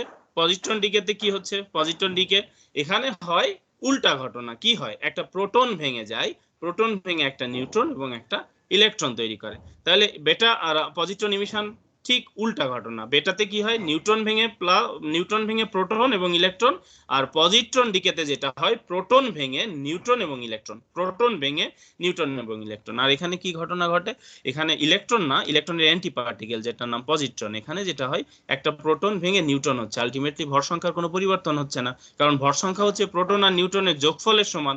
সো একটা প্রোটন ভেঙে একটা নিউট্রন হলে আলটিমেটলি সংখ্যাটা তো একই থাকলো, এই জন্য ভর সংখ্যার কোনো পরিবর্তন হচ্ছে না। আর পজিট্রন বের হচ্ছে। What is positron? পজিট্রন হচ্ছে অ্যান্টি পার্টিকেল অফ ইলেকট্রন, এটা চার্জ হচ্ছে প্লাস, ই প্লাস, এবং এর ভর সংখ্যা তো জিরো, আমরা জানি, আগেই শিখেছি। তো এই গেল বেটা ডিকে এবং পজিট্রন ইমিশনের নিউক্লিয়াসের ভিতরে কি ঘটনা ঘটে সেই বিষয়টা। থার্ড হচ্ছে ইলেকট্রন ক্যাপচারে আসো। ইলেকট্রন ক্যাপচারে নিউক্লিয়াসের ভিতরে কি ঘটনা ঘটে? ইলেকট্রন ক্যাপচার হলে নেগেটিভ পার্টিকেল প্লাস হয়ে যাবে। তো ইলেকট্রন ক্যাপচার মানে কি, একটা প্রোটন একটা ইলেকট্রনকে গ্রহণ করে বা একটা ইলেকট্রনের সাথে মিউচুয়াল হয়ে একটা নিউট্রন তৈরি করে। প্রোটন যখন ইলেকট্রনের সাথে মিউচুয়াল হয় তখন কি তৈরি হয়? নিউট্রন তৈরি হয়। এটা হলো আমাদের ইলেকট্রন ক্যাপচারের নিউক্লিয়াসের ভিতরের পরিবর্তন বা নিউক্লিয়াসের ভিতরের যে চেঞ্জ হচ্ছে, বেসিক্যালি সেই চেঞ্জের ঘটনা। তাহলে আবার একটু বলি, ইলেকট্রন ক্যাপচারে কি হচ্ছে? ইলেকট্রন ক্যাপচারে নিউক্লিয়াসের ভিতরে একটা প্রোটন একটা ইলেকট্রনকে গ্রহণ করে সে নিউট্রনে তৈরি হচ্ছে, নিউট্রনে পরিবর্তন হয়ে যাচ্ছে। তাহলে এখন কি হবে? দেখো একটা প্রোটন ছিল, প্রোটনটা নিউট্রনে চলে গেল। নিউট্রন কিন্তু যদি হয়, নিউট্রন হলে ভর সংখ্যা অপরিবর্তিত থাকলেও ঘটনা কি হচ্ছে, ভর সংখ্যা অপরিবর্তিত থাকলেও পারমাণবিক সংখ্যা এক কমে গেল, কারণ একটা প্রোটন ভেঙে নিউট্রন হলো। আবার প্রথম দিকেরটা দেখো, বেটা ডিকেতেও তাই হয়েছে। বেটা ডিকেতে কি হয়েছে, একটা নিউট্রন ভেঙে যেহেতু একটা প্রোটন তৈরি হয়েছে, নিউট্রন কিন্তু তোমার অ্যাটমিক নাম্বারের সংখ্যা না, নিউট্রন কিন্তু অ্যাটমিক নাম্বারের সংখ্যা না, অ্যাটমিক নাম্বারের সংখ্যা কি, শুধু প্রোটনের সংখ্যা। তার মানে যখন একটা নিউট্রন ভেঙে প্রোটন হয়, তার মানে তখন অ্যাটমিক নাম্বার বা পারমাণবিক সংখ্যা এক বেড়ে গেল। আবার যখন একটা প্রোটন ভেঙে নিউট্রন হচ্ছে, তখন কি হচ্ছে, পারমাণবিক সংখ্যা এক কমে যাচ্ছে, কারণ প্রোটন হচ্ছে পারমাণবিক সংখ্যার সাথে সম্পৃক্ত, প্রোটনটা তো নাই, আর প্রোটনটা তো ভেঙে নিউট্রন হয়ে গেল। তাহলে কি আর পারমাণবিক সংখ্যা ওই সমান সংখ্যায় থাকবে? আগে যদি 92 থাকে, এখন 91 হয়ে গেছে, কারণ আগে প্রোটন ছিল 92টা, এখন একটা ভেঙে যেহেতু নিউট্রন হয়েছে, হয়ে গেল 91টা কি প্রোটন। বাট ভর সংখ্যা আবার একই, কারণ ভর সংখ্যা তো দুইটা যোগ করলে হবে 338। তো ওই 92 আর 147 যোগ করলে হচ্ছে কত, 138। তো একটা নিউট্রন ভেঙে যদি প্রোটন হয়, তাহলে পারমাণবিক সংখ্যা এক বেড়ে যায়, আর একটা প্রোটন ভেঙে যদি নিউট্রন হয়, পারমাণবিক সংখ্যা এক কমে যায়। তো এইগুলা হচ্ছে একদম আমাদের ইনার বা নিউক্লিয়াসের ভিতরের ঘটনা। এই ঘটনা কয়টা তোমাদের মাথায় রাখতে হবে, যে কখন কিসের পরিবর্তন হচ্ছে এবং কোনটার জন্য কি পরিবর্তন হচ্ছে। ইভেন এমন একটা কোশ্চেন তোমাদের দিতে পারি যে ইলেকট্রন ক্যাপচার হচ্ছে, ওখানে আমাদের what will be the changes into the nucleus, নিউক্লিয়াসের মধ্যে কি চেঞ্জ হচ্ছে। তখন হয়তো তোমার সেন্টেন্সে অপশন থাকবে, the one proton will be captured one electron to produce one neutron, অথবা one proton capture one neutron to produce electron। এভাবে মার্চ করে করে অপশন, একটা সেন্টেন্স আকারে 4টা সেন্টেন্স দেওয়া হবে, কারেক্ট অপশনটা তোমাকে চুজ করতে হবে যে কোনটা কারেক্ট অপশন। ইলেকট্রন ক্যাপচারের জন্য কোন অপশনটা কারেক্ট অপশন, যে কোনটা কারেক্ট। তো সেই কারেক্ট অপশনের জন্য কিন্তু ইনফরমেশন গুলো মাথায় রাখতে হবে যে ইলেকট্রন ক্যাপচারে কি ঘটনা ঘটে, যে একটা প্রোটন একটা ইলেকট্রনকে গ্রহণ করে নিউট্রন তৈরি হয়, তার মানে তার অ্যাটমিক নাম্বার কিন্তু 1 কমে গেল, কারণ প্রোটন চেঞ্জ হয়ে নিউট্রন হয়ে গেল ইলেকট্রনের জন্য বা ইলেকট্রন ক্যাপচার করার জন্য। সো জেড কমে গেল 1, অ্যাটমিক নাম্বার 1 কমে গেল। বাট যখন নিউট্রন চেঞ্জ হয়ে প্রোটন হয় তখন কিন্তু আবার জেড 1 বেড়ে গেল, কারণ নিউট্রন জেড এর সাথে সম্পৃক্ত না। জেড হচ্ছে শুধুমাত্র প্রোটনের সংখ্যা, নিউট্রন ছিল সেটা ভেঙে প্রোটন হলো, তাহলে আলটিমেটলি কি হলো, একটা সংখ্যা বেড়ে গেল, প্রোটনের একটা সংখ্যা বেড়ে গেল, অ্যাটমিক নাম্বার বেড়ে গেল। এই হলো আমাদের বেসিক ইনফরমেশন, মানে খুব গুরুত্বপূর্ণ ইনফরমেশন আমাদের নিউক্লিয়ার ডিকে রিলেটেড। তো কয় ধরনের ডিকে আলোচনা করলাম? অলরেডি আমরা 4 ধরনের ডিকে আলোচনা করে ফেলেছি: alpha decay, beta decay, positron decay, electron capture. Last one which is the gamma decay. Gamma decay কখন হয়? গামা ডিকে কি বিষয়? গামা ডিকেতে একটা জিনিস মানে মাথায় রাখতে হবে যে গামা পার্টিকেল বা গামা রেডিয়েশন এর কোনো ভরও নাই, এর কোনো চার্জও নাই, এর মানে 0 0। এর কোনো কি নাই, গামা পার্টিকেলের কি নাই, ভরও নাই, ম্যাস নাম্বারও 0, আবার কি অ্যাটমিক নাম্বারও 0। তার মানে তাহলে এখন তোমরা বলো তো, কোন একটা নিউক্লিয়াস থেকে গামা বের হইলে ওই নিউক্লিয়াসের কি পরিবর্তন হবে? কেউ একজন রেসপন্স করে বলো তো, কেউ কি বলতে পারবে? শুনতে পাচ্ছ আমাকে ক্লিয়ারলি? হ্যালো,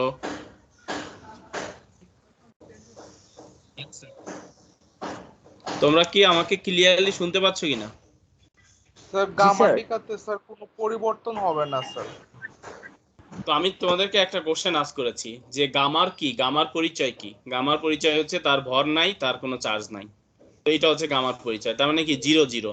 তো এই গামা যদি কোনো একটা নিউক্লিয়াস থেকে বের হয় তাহলে ওই নিউক্লিয়াসের কি কোনো পরিবর্তন হবে? না স্যার।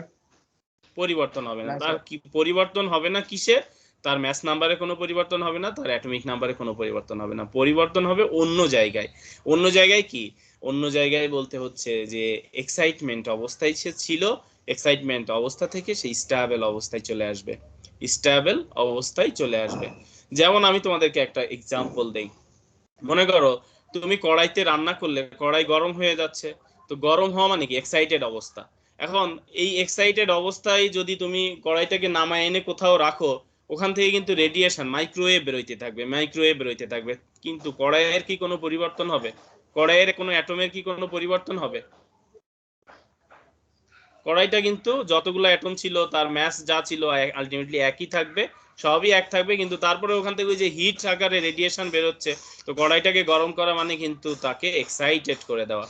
তো কোনো একটা অ্যাটম যখন এক্সাইটেড হয়ে যায় কোনো কারণে, বাইরের কোনো শক্তির দ্বারা বা বাইরের কোনো কিছুর পরিবর্তনের দ্বারা, যখন সেই কোনো একটা অ্যাটম এক্সাইটেড হয়ে যায়, এক্সাইটেড মানেও তার উত্তেজিত অবস্থায় চলে যায়, তখন সে একটা রেডিয়েশন ইমিট করার মাধ্যমে আবার স্টেবল অবস্থায় চলে আসে। তো এই যে রেডিয়েশন ইমিট করার মাধ্যমে স্টেবল অবস্থায় আসে, মূলত এটাকে আমরা বলি গামা ডিকে। ওকে, গামা ডিকেটা কি? গামা ডিকেটা মূলত যে কোনো একটা এক্সাইটেড আইসোটোপ, কোনো একটা এক্সাইটেড রেডিওঅ্যাক্টিভ আইসোটোপ যখন স্টেবল অবস্থায় আসে, এক্সাইটেড অবস্থা থেকে স্টেবল অবস্থায় আসে, তখন এক ধরনের রেডিয়েশন ইমিট করার মাধ্যমে আসে। তো যে রেডিয়েশনটা ইমিট হয় মূলত ওইটাকেই আমরা বলি গামা রেডিয়েশন। এটাই হচ্ছে গামা ডিকে।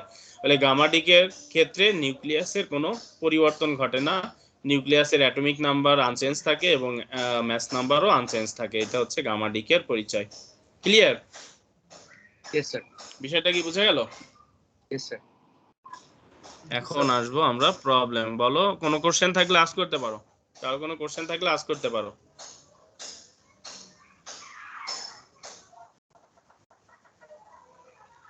তাহলে এখন দেখো, এরপরে আমাদের নেক্সট হচ্ছে দ্য হিলিয়াম আইসোটোপ।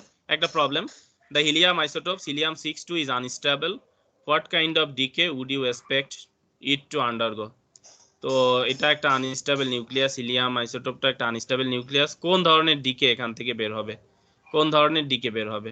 তো ডিকে কোন ধরনের বের হবে? এই যে দেখো এখানে আমরা তাহলে চিন্তা করি, এটা কিন্তু একটু ট্রিকি, আমাদের ভাবতে হবে, ভেবে আমাদের আনসার করতে হবে। যে হিলিয়াম 62 আছে, 62 মানে কি? Mass number 6, atomic number 2। তাহলে নিউট্রন সংখ্যা কত? 6 - 2 4। নিউট্রনের সংখ্যা বেশি। কার সংখ্যা বেশি?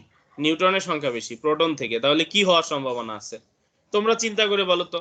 আমার আছে প্রোটন 2টা, নিউট্রন 4টা, তাহলে কে ভেঙে যাওয়ার সম্ভাবনা বেশি? কার ভেঙে যাওয়ার সম্ভাবনা বেশি? এখানে কি প্রোটন ভাঙবে নাকি নিউট্রন ভাঙবে? যেহেতু নিউট্রনের সংখ্যা বেশি, তাই না, যেহেতু নিউট্রনের সংখ্যা বেশি তাহলে অবশ্যই নিউট্রন ভাঙার সম্ভাবনা বেশি। তো তাই ঘটে, একটা নিউট্রন ভেঙে কি হয়, প্রোটন এবং ইলেকট্রন হয়। আর নিউট্রন ভেঙে প্রোটন ইলেকট্রন হওয়াকে আমরা কোন ধরনের ডিকে হিসাবে আইডেন্টিফাই করতে পারি বলো তো? নিউট্রন যখন একটা নিউট্রন ভেঙে প্রোটন এবং একটা ইলেকট্রন হয়, এটা কোন ধরনের ডিকে? এটা কি decay? Alpha decay, beta decay, electron capture নাকি গাম্মা ডিকে? বলতে পারবা? একটা নিউট্রন ভেঙে প্রোটন আর ইলেকট্রন হওয়া কোন ধরনের ডিকে? এগুলো কিন্তু ভালোভাবে পড়তে হবে, নাহলে তো তোমরা যে এমসিকিউ গুলো থাকবে সেটা তো আনসার দিতে পারবা না। এই যে একটু আগেই তো শিখাইলাম, একটা নিউট্রন ভেঙে প্রোটন আর ইলেকট্রন হওয়া এটা হচ্ছে বেটা ডিকে। একটা নিউট্রন ভেঙে প্রোটন এবং ইলেকট্রন হওয়া কোন ধরনের ডিকে? এটা বেটা ডিকে। তাহলে এখানে কোন ধরনের ডিকে হবে? আমি কিন্তু এখানে তোমাদের এভাবেই কোশ্চেন দিব যে হিলিয়াম 62 থেকে কোন ধরনের ডিকে হবে, তোমাকে কিন্তু ফাইন্ড আউট করতে হবে বেটা মাইনাস ডিকে, মানে বেটা ডিকে হবে, বেটা ডিকে হবে। ক্লিয়ার? এভাবে যখন তোমার দেখবা যে প্রোটনের সংখ্যা বেশি নিউট্রনের সংখ্যা কম, তখন তুমি বুঝতে পারবে যে একটা প্রোটন ভেঙে নিউট্রন হয়ে যাবে। একটা প্রোটন ভেঙে নিউট্রন হলে তখন সেটা হবে পজিট্রন ডিকে। আবার যখন দেখবা যে ইলেকট্রনের সংখ্যা একটা কমে গেল, ইলেকট্রন ক্যাপচার হয়ে যাচ্ছে, তার মানে বুঝতে হবে ইলেকট্রন ক্যাপচার হয়ে যাচ্ছে। ইলেকট্রন ক্যাপচার হলে তখন সেখান থেকে নিউট্রন তৈরি হচ্ছে, এটা ইলেকট্রন ক্যাপচারের ঘটনা। এইখানে নাম্বারটা আইডেন্টিফাই করে প্রোটন নাম্বার এবং ম্যাস নাম্বারের ডিফারেন্সটা ফাইন্ড আউট করার মাধ্যমে মূলত আমরা বলে ফেলতে পারি।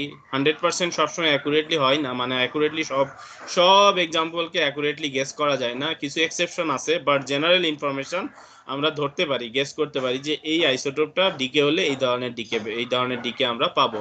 তো সেটা হলো ম্যাস নাম্বার এবং অ্যাটমিক নাম্বার এর ডিফারেন্স আইডেন্টিফিকেশনের মাধ্যমে সেই বিষয়টা ক্লিয়ার আমরা করতে পারি, বা সেই বিষয়টাকে আমরা ক্লিয়ার আইডেন্টিফাই করতে পারি।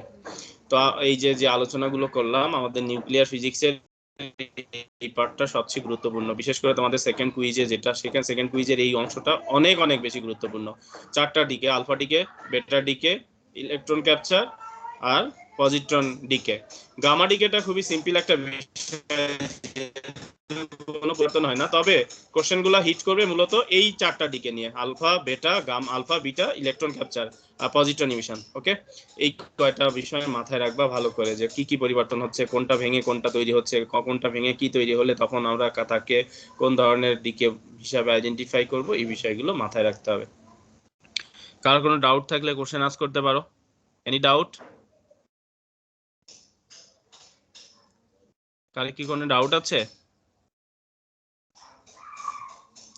কোথাও যদি কোনো কোশ্চেন থাকে আস্ক করতে পারো। এগুলা কি তোমাদের কাছে খুব ডিফিকাল্ট কিছু মনে হচ্ছে নাকি ইজি মনে হচ্ছে? তোমাদের কমেন্ট কি? স্যার ওই ইজি স্যার, মনে Easy? রাখাটা একটু টাফ হয়ে যাবে। মনে রাখা টাফ হবে কেন? মনে স্যার, রাখা অনেকগুলো টাফ তো হবে, সেজন্য। অনেকগুলা ইনফরমেশন, তাই তো? অনেকগুলা ইনফরমেশন, তো এখানে আসলে সিরিয়ালি তুমি লিখে একটা যেভাবে আমি দিয়েছি এই চার্টটা যদি একটু মাথায় রাখো, কোন দিকেতে কি হচ্ছে এই বিষয়টা একটু মাথায় রাখলে দেন তোমার কাছে বিষয়টা আর ডিফিকাল্ট হবে না, যে কোনো দিকে আইডেন্টিফাই করতে পারবে ইজিলি। আমরা কিন্তু তোমরা এইচএসসি তে বা আগে পড়েছো নিউক্লিয়ারের যে পার্টটা, সেখানে কিন্তু এই বিষয়গুলো আলোচনা করা হয় না, যে কখন কোন দিকে হবে। আমরা এমনি জানি যে আলফা ডিকে বেটা ডিকে হলে কি হয় এইগুলা শিখেছিলাম, বাট এখন আমরা ক্লিয়ার একটা আইসোটোপ দেখে সেটা বলে দিতে পারি যে এখান থেকে এই ধরনের ডিকে হবে। তো এটা একটু অ্যাডভান্স লেভেলের স্টাডি, আইসোটোপ দেখলেই বলে দিতে পারবো যে এটা আসলে কোন ধরনের ডিকেটা টাইপ কি। ওকে, তো আগে ছিল কি আমরা ওই ধরনের স্টাডি করি না, আগে আমরা জাস্ট শিখেছিলাম আলফা ডিকে হলে কি হয়, বেটা ডিকেতে কি, আলফা ডিকে কি, বেটা ডিকে কি, তাদের ধর্ম কি, এই বিষয়গুলো। তো এখান থেকে আমরা এখন কিছুটা অ্যাডভান্স পড়ছি, সেটা হচ্ছে এই আলফা ডিকে বেটা ডিকে এদের আইডেন্টিফিকেশন এবং এদের নিউক্লিয়াসের ভিতরে কোন ধরনের পরিবর্তন হলে কি হয় সেই বিষয়গুলো। ওকে, এরপরে আমরা যেটা শিখবো রেডিও অ্যাক্টিভিটি, বা শুধু অ্যাক্টিভিটি বলা হয়। What is activity? অ্যাক্টিভিটি কি বা কাকে বলা হয়? এটা এই দুইটা বিষয়ই একই, হোয়াট ইজ রেডিও অ্যাক্টিভিটি অথবা হোয়াট ইজ অ্যাক্টিভিটি, যাই বলি না কেন একই জিনিসকেই মিন করে। তো অ্যাক্টিভিটি বেসিক্যালি কি? অ্যাক্টিভিটি হচ্ছে আমার প্রতি পার সেকেন্ড, এটা যে অ্যাক্টিভিটি হচ্ছে একটা রেট, কিসের রেট? কোন একটা রেডিও অ্যাক্টিভ আইসোটোপ কি হারে ভেঙে যাচ্ছে, তার মানে প্রতি সেকেন্ডে কতগুলা নিউক্লিয়াস ভেঙে যাচ্ছে। কোন একটা রেডিও অ্যাক্টিভ ম্যাটেরিয়াল আছে আমার কাছে, মনে করো 1 কেজি বা 10 কেজি 5 কেজি এরকম একটা অ্যামাউন্টের ম্যাটেরিয়াল আছে, এখান থেকে প্রতি সেকেন্ডে কতগুলা নিউক্লিয়াস ভেঙে যাচ্ছে। যার ক্ষেত্রে যত বেশি নিউক্লিয়াস ভেঙে যাবে তার অ্যাক্টিভিটি তত বেশি, আর যার ক্ষেত্রে নিউক্লিয়াসে ভেঙে যাওয়ার সংখ্যা কম তার অ্যাক্টিভিটি কম। তাহলে what is activity? Activity actually the activity of a sample of any radioactive nuclei is that the rate at which the nuclei of its constituent atom decay, মানে এর সাথে সম্পৃক্ত যে অ্যাটমগুলো আছে এটা কি হারে ভেঙে যাচ্ছে। হার বলতে আমরা সময়কে মিন করি। যখন বলা হচ্ছে রেট, রেট মানে কি? টাইম, টাইম মানে পার সেকেন্ড, আমাদের unit time.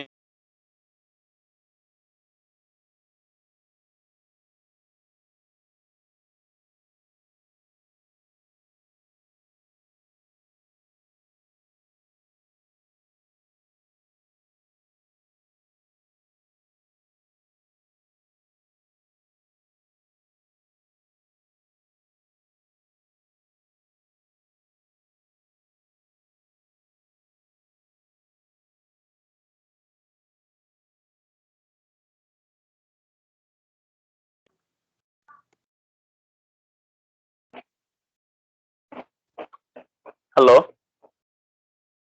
Yes sir. Sir net চলে গেছিল। ইলেকট্রিসিটি চলে গিয়েছে তো আমি আবার মোবাইল থেকে জয়েন করেছি। তো জেনারেল আলোচনাগুলো করে ফেলি, পরে আবার ইলেকট্রিসিটি আসলে স্ক্রিন গুলা দিয়ে দিব। আমি ফাইলটা আপলোড করে দিয়েছি, ফাইলটা তোমরা ওপেন করে রাখো, তাহলে আমার কথার সাথে মিলাইতে পারবা খুব সহজেই। তো অ্যাক্টিভিটি যে বিষয়টা বললাম, অ্যাক্টিভিটি বেসিক্যালি কিসের উপর ডিপেন্ড হচ্ছে? টাইমের সাথে। এটা রেট, রেট এবং অ্যাক্টিভিটিকে জেনারেলি নেগেটিভ সাইন দিয়ে লেখা হয়। কেন? কারণ এটা তো ডিকে হচ্ছে, মানে পার সেকেন্ডে অ্যাটম গুলা শেষ হয়ে অন্য কিছুতে পরিবর্তন হয়ে যাচ্ছে। যেহেতু এটা শেষ হয়ে যাওয়ার ঘটনা বা কমে যাওয়ার ঘটনা, অ্যাটম গুলো আস্তে আস্তে ডিক্রিজ হতে থাকে, এই জন্য এদের গ্রেডিয়েন্টটা হচ্ছে নেগেটিভ গ্রেডিয়েন্ট। আর সেই কারণে এটাকে আমরা আইডেন্টিফাই করি বা লিখি কিভাবে? Activity A is equals to minus dn divided by dt, minus dn divided by dt। n কি? n হচ্ছে ইনিশিয়াল নাম্বার। কোন এক জায়গায় আমাকে রেডিওঅ্যাক্টিভ সাবস্টেন্স দেওয়া হয়েছে, এটা ইনিশিয়ালি কতগুলো আছে, সাপোজ ইনিশিয়ালি 1 বিলিয়ন আছে বা 1 লাখ আছে, যে কোনো একটা নাম্বার আছে, বা 100 আছে, ধরে নাও 100 আছে। তো এই 100টা হচ্ছে ইনিশিয়াল নাম্বার। তো এইটা পার সেকেন্ডে কি হারে ডিকে হয়ে যাচ্ছে? দেখা যাচ্ছে 1 সেকেন্ড পরে 10টা ডিকে হয়ে গেল, তার মানে ওর রেটটা হচ্ছে 10। এখন এটাকে মাইনাস সাইন দিয়ে লেখা হয়, কারণ শুরুতে এই নাম্বারটা থাকে 100, কিছু সময় পরে 80, কিছু সময় পরে 70, কিছু সময় পরে 60, কিছু সময় পরে 40, এভাবে করে গ্রাজুয়ালি যেহেতু নেগেটিভ আসে, তো গ্রাফ প্লট করে, আমরা যদি গ্রাফে প্লট করি, আমরা গ্রাফটা নেগেটিভ গ্রেডিয়েন্ট ওয়ালা গ্রাফ পাবো। এই জন্য এর সাইনটা নেগেটিভ। তার মানে হচ্ছে এটাকে আমরা কিভাবে লিখতে পারি? অ্যাক্টিভিটিকে কিভাবে লিখতে পারি? অ্যাক্টিভিটিকে আমরা লিখতে পারি যে a is equals to minus dn divided by dt। এটা হচ্ছে আমাদের অ্যাক্টিভিটির ইকুয়েশন। তো অ্যাক্টিভিটির সাথে সবচেয়ে এরপরে গুরুত্বপূর্ণ পার্টটা হচ্ছে হাফ লাইফ। হাফ লাইফটা মূলত কি? হাফ লাইফ কি বা হাফ লাইফ কাকে বলা হয়? কোন একটা অ্যাক্টিভিটি, কোন একটা রেডিও অ্যাক্টিভ সাবস্টেন্সের হাফ লাইফ কাকে বলা হয়? তো হাফ লাইফ বিষয়টা খুবই সিম্পল একটা বিষয়, বাট এর ক্যালকুলেশনের সময় কিছু বিষয় মাথায় রাখতে হয়। সিম্পল এই সেন্সে, হাফ হওয়ার জন্য যতটা সময় লাগে, খুবই সহজ সাধারণ কথা। কোন একটা রেডিওঅ্যাক্টিভ সাবস্টেন্স হাফ মানে অর্ধেক হতে যে সময়টা লাগে, সেই সময়টাকে আমরা হাফ লাইফ বলি। এখন এই হাফ লাইফটা কিসের কিসের অর্ধেক হবে? একটা কোশ্চেন থাকে না, কি অর্ধেক হবে? সেটা কি ম্যাসের অর্ধেক হবে, ভরের অর্ধেক হবে, নাকি সংখ্যার অর্ধেক হবে, নাকি তার অ্যাক্টিভিটি অর্ধেক হবে? আসলে এই তিনটা জিনিসের অর্ধেক হতে একই সময় লাগে, এবং সেই তিনটা জিনিসই মূলত হাফ লাইফের মাধ্যমে আইডেন্টিফাই করতে পারি। আর একটু ক্লিয়ার করে বলি, মনে করো তোমার হাতে 1 কেজি ইউরেনিয়াম আছে। 1 কেজি ইউরেনিয়াম অর্ধেক হতে মনে করো 500 বছর লেগেছে, হাফ কেজি হতে 500 বছর লেগেছে। 1 কেজি থেকে হাফ কেজি হতে 500 বছর লেগেছে, তাহলে হাফ লাইফ হচ্ছে 500 বছর। এখন তুমি এটা ম্যাথের মাধ্যমে আইডেন্টিফাই করলে, ভর মাপার মাধ্যমে, ব্যালেন্স মিটারে ভর মেপে তুমি এটা আইডেন্টিফাই করলা, 500 বছরে 1 কেজি থেকে হাফ কেজি হয়েছে। ওকে, এখন তুমি যদি একটা এইটা ডিফারেন্ট ওয়েতে কাউন্ট করতা, তাহলে হতো সেটা কিভাবে? তুমি শুরুতে অ্যাটম গুলা কাউন্ট করলা। অ্যাটম, মোলের মাধ্যমে অ্যাটম কাউন্ট করা যায়, আমরা জানি মোলের মাধ্যমে কি করা যায়, অ্যাটম কাউন্ট করা যায়। কতগুলো? অ্যাভোগাড্রো নাম্বার, তোমরা অ্যাভোগাড্রো নাম্বার শিখেছো যে অ্যাভোগাড্রো নাম্বার 6.023 ইন্টু 10^23 এই নাম্বারটাকে কি বলা হয়? Avogadro number. এর মাধ্যমে আমরা নাম্বার ক্যালকুলেট করতে পারি। তো দেখা গেল যে শুরুতে আমার 5 বিলিয়ন ছিল অ্যাটমের সংখ্যা। এখন এই 5 বিলিয়ন অর্ধেক হতে মানে কি 2.5 বিলিয়ন, 5 বিলিয়ন থেকে অর্ধেক মানে 2.5 বিলিয়ন আসবে। তো এই 2.5 বিলিয়ন নাম্বারে আসতেও দেখা যাচ্ছে আমার 500 বছরই লাগবে। তো এটা কি কেজিতে নিলে হাফ কেজি হতে যে সময়, নাম্বারে নিলে অর্ধেক নাম্বার হতে একই সময়। এখন আরো একটা বিষয় আছে, সেটা হচ্ছে অ্যাক্টিভিটি। দেখা যাচ্ছে শুরুতে তার অ্যাক্টিভিটি হচ্ছে 100 ছিল। 100 মানে কি 1 সেকেন্ডে 100টা অ্যাটম ডিকে হয়ে যায়। কিন্তু 500 বছর পরে মানে গ্রাজুয়ালি ওই নাম্বারটা সবসময় এক থাকে না, গ্রাজুয়ালি কমতে থাকে। এটা যে সবসময় কনস্ট্যান্ট প্রতি সেকেন্ডে যে 100 ডিকে হবে, প্রতি সেকেন্ডে 100 ডিকে হবে, আজীবন এরকম হবে বিষয়টা তা না। যত সংখ্যা কমতে থাকে তত তার ডিকে রেট কমতে থাকে, মানে 1 সেকেন্ডে অল্প অল্প সংখ্যক রেডিয়েশন ইমিট হতে থাকে। তো এর অ্যাক্টিভিটি শুরুতে যদি 100 থাকে, তাহলে ওর অ্যাক্টিভিটি ডিকে হতে হতে 50 তে আসতে, 100 এর অর্ধেক 50 তে আসতেও দেখা যাচ্ছে তার টাইমটা লাগে হচ্ছে ওই 500 ইয়ার্স, 500 বছর। তো এই যে দেখো, এই যে 500 বছরের একটা হিসাব, সেটা তিনটা জায়গায় সেম থাকে। তাহলে আমরা হাফ লাইফ কে 3 ওয়েতেই ডিফাইন করতে পারি। প্রথম ওয়ে কি, যে আমার ইনিশিয়াল যে ম্যাস ছিল বা ভর ছিল সেটা অর্ধেক হতে যে সময় লাগবে তাকে হাফ লাইফ বলা যায়। আবার আমি দ্বিতীয় ওয়েতে ডিফাইন করতে পারি, আমার ইনিশিয়ালি যে নাম্বার ছিল, অ্যাটমের যে সংখ্যা ছিল, সেই সংখ্যাটা অর্ধেক হতে যে সময় লাগবে তাকে আমরা হাফ লাইফ বলতে পারি। আবার 3 নাম্বার ওয়েতে আমি ডিফাইন করতে পারি, সেটা কি, আমার শুরুতে যে অ্যাক্টিভিটি ছিল, শুরুতে অ্যাক্টিভিটি যা ছিল সেটা অর্ধেক হতে যে সময় লাগবে সেটাকেও আমরা হাফ লাইফ বলতে পারি। তো হাফ লাইফ মূলত অর্ধেক জীবন, মানে ওই যা আছে, সেটা ম্যাথ থাক, সেটা নাম্বার থাক, সেটা অ্যাক্টিভিটি থাক, যাই থাক না কেন, সেটা অর্ধেক হতে যে সময় লাগে সেটাকেই আমরা ওই রেডিও অ্যাক্টিভ সাবস্টেন্সের হাফ লাইফ হিসাবে আইডেন্টিফাই করি। ওকে, এখন আর একটা ইন্টারেস্টিং বিষয় বলি, সেটা হচ্ছে মনে করো শুরুতে আমার কোনো একটা রেডিও অ্যাক্টিভ ম্যাটেরিয়াল আছে 10 কেজি। তোমরা একটু বোঝার চেষ্টা করো সহজ একটা এক্সাম্পলের মাধ্যমে, যে কি আছে 10 কেজি আছে, এবং এর হাফ লাইফ আমি ক্যালকুলেট করেছি আগেই, সেটা জানি 2 দিন। তাহলে বলো তো 2 দিন পরে কতটুকু থাকবে? 5 কেজি স্যার। 5 কেজি। আচ্ছা, তাহলে 2 দিন পরে হলো 5 কেজি। 4 দিন পরে কতটুকু থাকবে? 4 দিন পরে থাকবে কতটুকু? 2.5 কেজি স্যার। 2.5 কেজি। গুড। এখন দেখো 4 দিন চলে গেল, তাহলে 6 দিন পরে, 6 দিন পরে কতটুকু থাকবে? 1.25 1.25। তার মানে কি, কিভাবে করে গ্রাজুয়ালি অর্ধেক হতে থাকবে, অর্ধেক হতে থাকবে। তাই অনেক অনেক সময় স্টুডেন্টরা ক্যালকুলেশনে কি একটা করে, যে হ্যাঁ ওটা 100 কেজি আছে, তাহলে মনে করো হাফ লাইফ 2 দিন বলা হলো 10 দিন পরে কতটুকু থাকবে।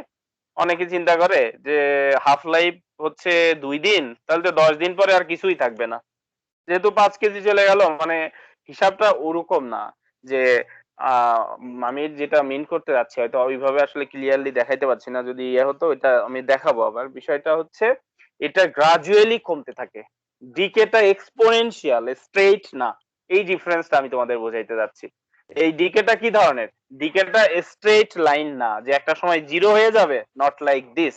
তাহলে এটা কি ধরনের, এক্সপোনেনশিয়াল, বাঁকানো, মানে গ্রাজুয়ালি কমতে থাকে কমতে থাকে কমতে থাকে, জীবনে কখনো জিরো হবে না, পয়েন্ট পয়েন্ট পয়েন্ট পয়েন্ট করে চলতেই থাকবে, বাট কখনো এটা জিরো হবে না, জিরো হয় না। ওকে, তো হাফ লাইফের কার্ভ বা হাফ লাইফের গ্রাফটা কি ধরনের, এটা কি স্ট্রেট লাইন নাকি এক্সপোনেনশিয়াল? ডেফিনেটলি এটা একটা এক্সপোনেনশিয়াল ফিটিং বা একটা এক্সপোনেনশিয়াল কার্ভ। এই বিষয়টা মনে রাখতে হবে এমসিকিউ এর জন্য, যে হাফ লাইফের কার্ভের শেপটা কি ধরনের, এটা কি straight line? No, straight line. এটা কি ধরনের, এটা এক্সপোনেনশিয়াল। তো এক্সপোনেনশিয়াল মিন করে যে এটা কখনো শেষ হয়ে যাবে না, এটা যত বছরই যাক না কেন, যতই যাক না কেন, কোনো না কোনো কিছু না কিছু পরিমাণ থাকবে, কিছু না কিছু পরিমাণ থাকবে, একদম অল্প হলেও থাকবে, জিরো হয় না আমাদের according to our theoretical analysis. Theoretical অ্যানালাইসিসে কখনো সেটা জিরো হয় না, এবং এদের এক্সপোনেনশিয়াল ফিটিং এ সেটা জিরোতে মানে এক্স অ্যাক্সিসে কখনোই ক্রস করে না। এই বিষয়টা আমাদের হাফ লাইফের ইনফরমেশনের গুরুত্বপূর্ণ একটা ইনফরমেশন, মাথায় রাখতে হবে। ইলেকট্রিসিটি চলে আসছে, আমি ল্যাপটপ অন করে আবার চলে যাচ্ছি স্ক্রিনে। তো হাফ লাইফের ক্যালকুলেশন আমরা কিভাবে করতে পারি, that's another important fact. Half life আমরা কিভাবে ক্যালকুলেট করতে পারি। হাফ লাইফের ক্যালকুলেশন এবং এই ক্যালকুলেশন রিলেটেড প্রবলেম আমাদের জন্য খুবই গুরুত্বপূর্ণ। আমি এখন বাকি যে টাইমটা আছে এই টাইমটা তোমাদের এই হাফ লাইফের ইকুয়েশনটা শেখাবো এবং ইকুয়েশন রিলেটেড প্রবলেম। ওকে, তো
হ্যালো, জি স্যার। আচ্ছা ওকে ওকে, দাও আমি ফাইলটা ওপেন করে নিই।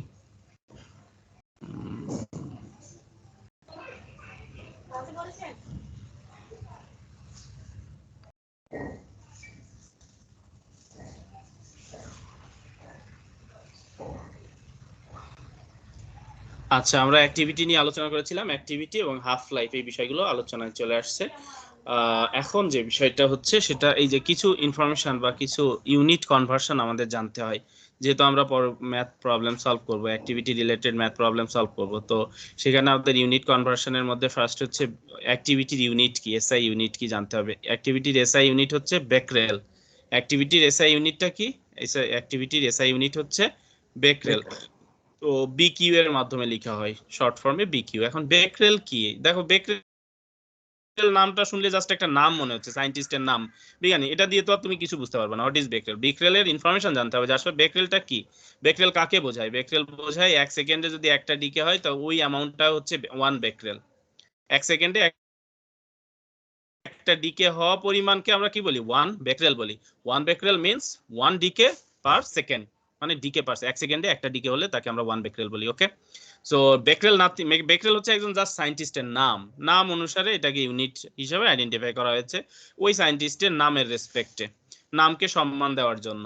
যেহেতু সে অ্যাক্টিভিটি বিষয়টা ইনভেন্ট করেছিল, তার নামের সম্মানে এটা বেকরেল বলা হচ্ছে। বাট বেকরেল নাম দেখে আমরা কি বুঝবো? নাম দেখে তো আর কোনো বিজ্ঞান আমরা বুঝতে পারি না, সায়েন্স বুঝতে পারি না, যে আসলে ঘটনাটা কি তা তো বুঝতে পারবো না। তো বেকরেলের ভিতরের কথাটা তোমাদের জানা থাকতে হবে, যে বেকরেল মানে হচ্ছে 1 সেকেন্ডে একটা ডিকে, এটাকে 1 বেকরেল হিসেবে আইডেন্টিফাই করি। তাহলে 10 বেকরেল মানে কি?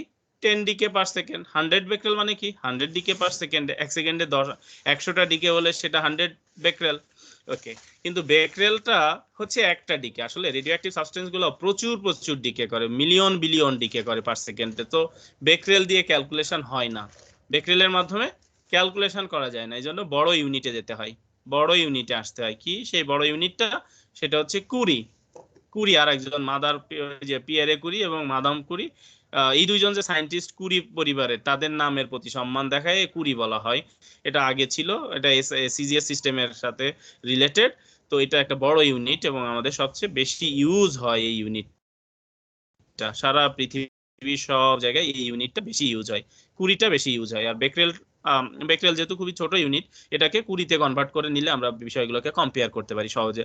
তাহলে এই কনভার্সনটা জানতে হবে যে কুড়ি এবং বেক্রেলের মধ্যে কনভার্সন কত, এক কুড়িতে কত বেক্রেল, এই ইনফরমেশনটা আমাদের মাথায় রাখতে হবে। যে 1 curie is equals to 3.70 into 10⁻10 decay per second. এক কুড়িতে হচ্ছে 3.70 ইন্টু 10⁻10 বেক্রেল। তাহলে 1 কুড়িতে কত বেক্রেল? 1 কুড়ি is equals to 3.70 into 10⁻10 বেক্রেল। ওকে, আবার বেক্রেল মানে কি? বেক্রেল মানে হচ্ছে decay per second, 1 decay per second হচ্ছে বেক্রেল। এই ইউনিট কনভার্সন গুলো আমাদের জানতে হবে। ইউনিট হচ্ছে অ্যাক্টিভিটির ইউনিট।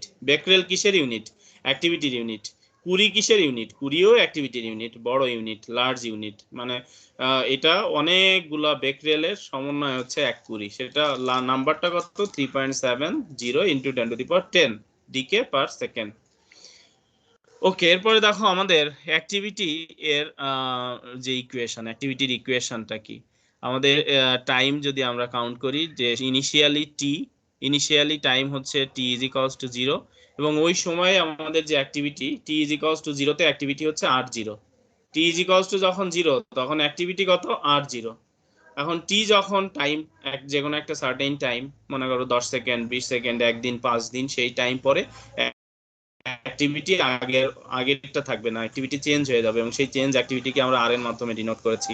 তো ইনিশিয়ালি অ্যাক্টিভিটি হচ্ছে r0, আর টাইম কিছু সময় পরে অ্যাক্টিভিটি হচ্ছে r। তাহলে এদের মধ্যে রিলেশন কি? Exponential relation. সেটাকে আমরা কিভাবে লিখতে পারি? r is equals to r0 e to the power minus lambda into t। r is equals to r0 e to the power minus lambda into t।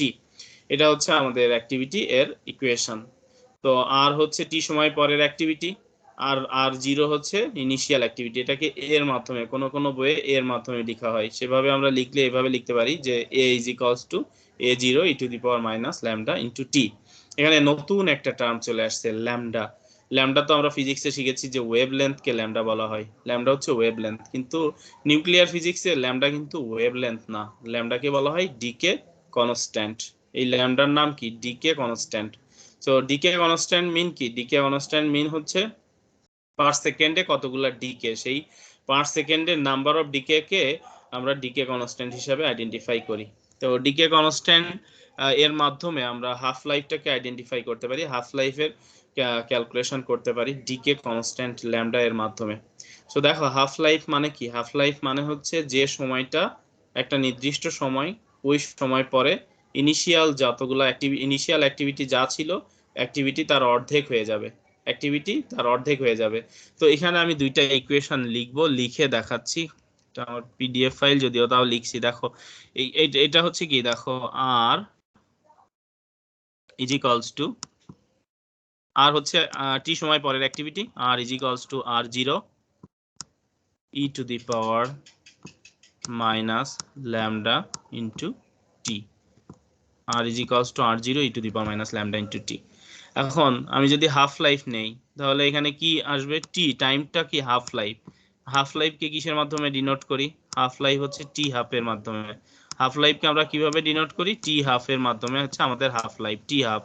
তাহলে যখন হাফ লাইফ আমি count করব, small tea এর জায়গায় টি half হয়ে যাবে, এবং আর এর জায়গায় কত হবে বলো তো? টি যখন টি হাফ, তখন আর কত হবে? কেউ কি বলতে পারবা? আর তখন কত হবে? টি যখন টি হাফ মানে হাফ লাইফ, তখন আর এর মান কত হয়ে যাবে? বলতে পারবো না? টিটা হাফ লাইফ, হাফ লাইফ পরে অ্যাক্টিভিটি কি হয়? তোমরা কি শুনতে পাচ্ছ? হ্যালো স্যার আরেকবার দেখো এখানে আমাদের হাফ লাইফ পরে অ্যাক্টিভিটি কি হবে? শুরুতে অ্যাক্টিভিটি হচ্ছে r0, ইনিশিয়ালি অ্যাক্টিভিটি কত? r0, টি সময় পরে অ্যাক্টিভিটি r। এখন আমরা হাফ লাইফ চিন্তা করতেছি যে অর্ধেক হাফ লাইফ, অর্ধ জীবন পরে আমার অ্যাক্টিভিটি কত থাকবে? r/2 অর্ধ জীবন পরেটি কত হবে? আর আর হচ্ছে তখন কি r0, শুরুতে r0 ডিভাইডেড বাই 2 হয়ে যাবে। হাফ লাইফ কি হয়? হাফ লাইফ পরে অ্যাক্টিভিটি অর্ধেক হয়ে যায়। হাফ লাইফ কি? যে সময় পরে অ্যাক্টিভিটি অর্ধেক হয়ে যায়। তো আমরা এখন টাইমকে হাফ লাইফ ধরেছি, টি হচ্ছে টি হাফ, তাহলে আমার আর কত হয়ে যাবে? আর তখন হয়ে যাবে ইনিশিয়াল যে অ্যাক্টিভিটি ছিল তার অর্ধেক, আর divided by R naught divided by 2। এখন আমি এখানে যদি বসাই আর এর জায়গায় আর নট ডিভাইডেড বাই 2, দুই পাশ থেকে আর নট ক্যান্সেল হয়ে আমার ইকুয়েশন থাকবে, সেখানে টি এর জায়গায় টি হাফ বসাবো এবং সেখান থেকে আমি ইকুয়েশন পাবো, লন নিব, লন নিতে হবে, যেহেতু ই আছে, ই কে বাদ দিতে গেলে লন নিতে হবে। তো এটা কি দেখাই দিব নাকি বুঝতে পারবা কিভাবে আসে? দেখাই দিব, ইকুয়েশনটা দেখিয়ে দিই। এই ইকুয়েশনটা কিভাবে আসে এটা দেখিয়ে দিই। দেখো এখন আর এর জায়গায় আর নট বাই 2 বসিয়ে দিচ্ছি, এই যে R naught divided by 2, R জায়গায় এটা বসিয়ে দিলাম, আর ডান পাশে থাকবে R naught e to the power minus lambda into t. তো এই দুই পাশ থেকে কি ক্যান্সেল হয়ে যাচ্ছে? আর নট ক্যান্সেল হয়ে যাচ্ছে, তাহলে এখানে টি আর লিখতে পারবো না, যেহেতু আর কে আর নট বাই 2 লিখেছি, টি কে টি লিখতে পারবো না। টি এর জায়গায় কি লিখতে হবে বলো তো? টি এর জায়গায় কি লিখতে হবে? স্মল টি কে তো আর টি লিখতে পারবো না, স্মল টি এর জায়গায় কি লিখতে হবে? হ্যাঁ, এখানে স্মল টি তো আমাদের টি টাইম, এই যে হচ্ছে equation, R is equals to r0 e to the power minus lambda t. এখন আমরা ধরে নিচ্ছি যে আমার সময় অতিক্রম, যে যতটা সময় অতিক্রম হয়েছে সেটা হচ্ছে হাফ লাইফ।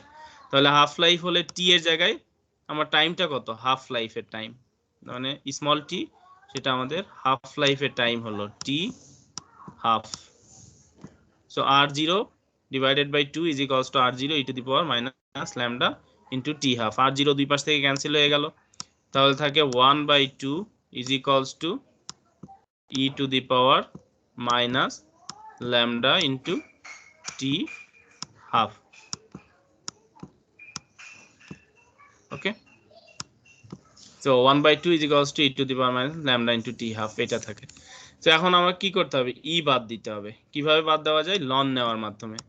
তাহলে দেখো বোথ সাইডে লন নিচ্ছি, ln 1 divided by 2 is equals to, e বাদ চলে কি থাকবে? Minus lambda into t half. তোমরা কেউ একজন ক্যালকুলেশন করে বলো লন 1/2 এর ভ্যালু কত হয়? ক্যালকুলেশন করে বলো লন 1 ডিভাইডেড বাই 2 এর মান কত হয়? ক্যালকুলেশন করো।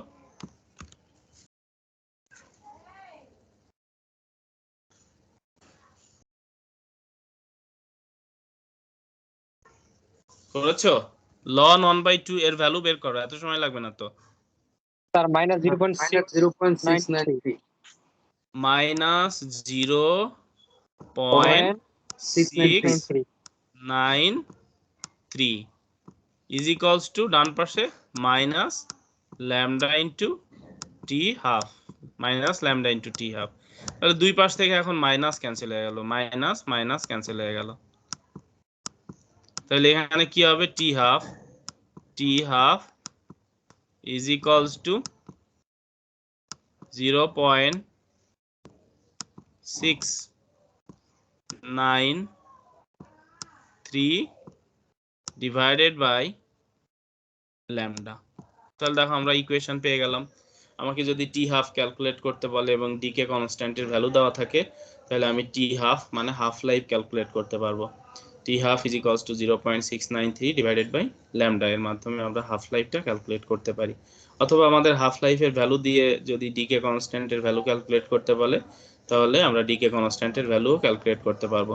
ডি কে কনস্ট্যান্টের ইউনিট হচ্ছে পার সেকেন্ড, সেকেন্ড ইনভার্স 1, আর টি এর টাইম হাফ লাইফের ইউনিট তো তোমরা জানো, সেকেন্ড অথবা মিনিট অথবা আওয়ার অথবা ডে অথবা ইয়ার।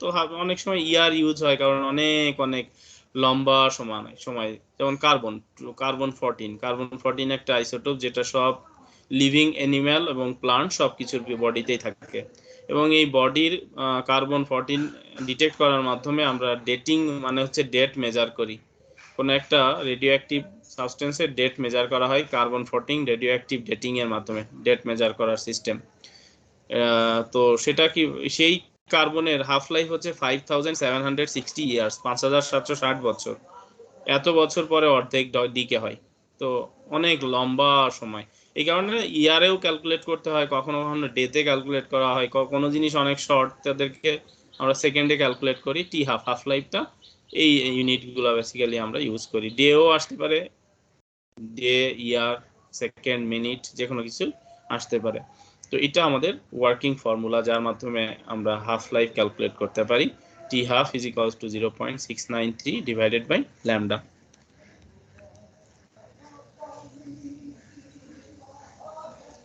তো আজকে আমাদের এই পর্যন্তই টি হাফ পর্যন্ত থেকে যাচ্ছে আমি নেক্সট ক্লাসে যে ফাইলটা দিয়েছি তোমাদের ওই ফাইলটা কমপ্লিট করব তাহলে নেক্সট ক্লাসে আমাদের নিউক্লিয়ারের পার্টটা কমপ্লিট হবে নেক্সট ক্লাস হচ্ছে মানডে ওয়েডনেসডেতে আমরা সিলেবাস কমপ্লিট করে দিব ওকে তোমাদের সিলেবাস কমপ্লিট হয়ে যাবে ওয়েডনেসডেতে আজকে আমাদের নিউক্লিয়াসের যে পার্টটা কমপ্লিট হলো নেক্সট ক্লাস মানডেতে তোমাদের নিউক্লিয়াসের বাকি পার্টটা থাকবে এবং ওয়েডনেসডে ক্লাসে নিউক্লিয়ার রিঅ্যাক্টর এবং nuclear reaction chain reaction nuclear fission reaction fusion reaction এই পার্টগুলো কমপ্লিট করে তোমাদের কমপ্লিট হয়ে যাবে নিউক্লিয়ার ফিজিক্স এবং পুরোটা কমপ্লিট হওয়ার পরে তোমাদেরকে সেকেন্ড কুইজের ডেট দেওয়া হবে এবং আগেই বলেছি যে 8 তারিখ থেকে আমাদের অ্যাসেসমেন্ট উইক শুরু হচ্ছে তার ফার্স্ট ক্লাসেই তোমাদের সেকেন্ড কুইজটা নেওয়া হবে আর এই উইকের মধ্যে আমি তোমাদের অ্যাসাইনমেন্ট দিতে চেয়েছি আমি আশা করি ফ্রাইডে স্যাটারডের মধ্যে দিয়ে দিব যদি না পাও তাহলে হয়তো মানডের ক্লাসের রিভিউ ক্লাস নেবেন বলেছিলেন যে স্যার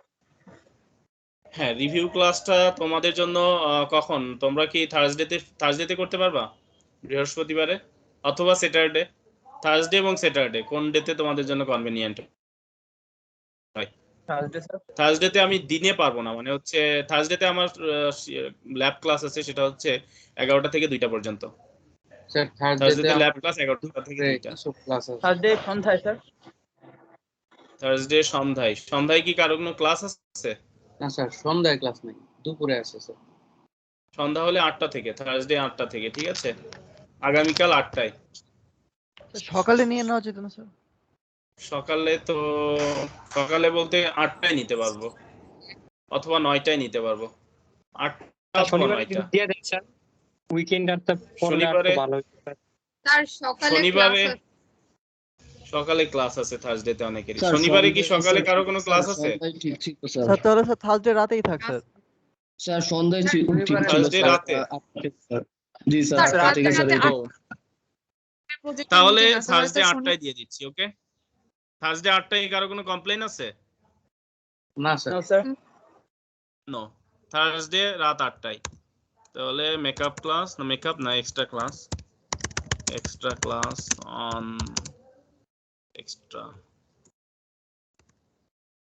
অন থার্সডে তে ডেট হচ্ছে 29/7/2021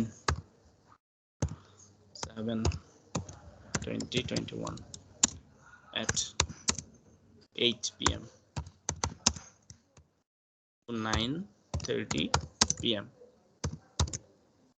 এক্সট্রা ক্লাস অন থার্সডে এই ক্লাসেই সব আলোচনা করব এটা মূলত আমাদের ওই যে কুইজ অনের পুরোটা রিভিউ করব এবং তোমাদের কুইজ অনের একটা মেকআপ ডেট ফিক্সড করব যে কোন দিনে তোমরা দিতে পারবা এই বিষয় নিয়ে আলোচনা করব মূলত থার্সডেতে কুইজ অনে যারা খারাপ করছো তারা তো অবশ্যই সবার জন্য ম্যান্ডেটরি এই ক্লাসটা আমি সবাই কুইজ অন আবার দিতে চাইলে দিতে পারবা যদি কেউ না দিতে চাও তো তোমার আগের মার্কস কাউন্ট হবে that's the different case but সবাইকে আমি রিফার করব যে এই ক্লাসটা অবশ্যই তোমরা প্রেজেন্ট থাকবা ওকে বাট অ্যাটেন্ডেন্সের বিষয়টা হচ্ছে অপশনাল আমি চাইলে নিব নাইলে নিব না দ্যাটস অ্যানাদার ফ্যাক্ট বাট তোমাদের জন্য জরুরি এই কারণে কুইজ 1 এর ফার্স্ট কুইজ যেটা নিয়েছি ফাইনাল টার্মের এটার রিভিউ ক্লাসটা করানো হবে এবং এই ক্লাস করানোর পরে তোমাদের একটা ডেট দেওয়া হবে কুইজ অনের মেকআপের একটা টাইম আমরা ফিক্সড করব ক্লিয়ার হয়েছে সবার কাছে Yes, sir. জি স্যার। Yes, sir. ওকে, আমি তোমাদের অ্যাটেন্ডেন্সটা নিয়ে নিব।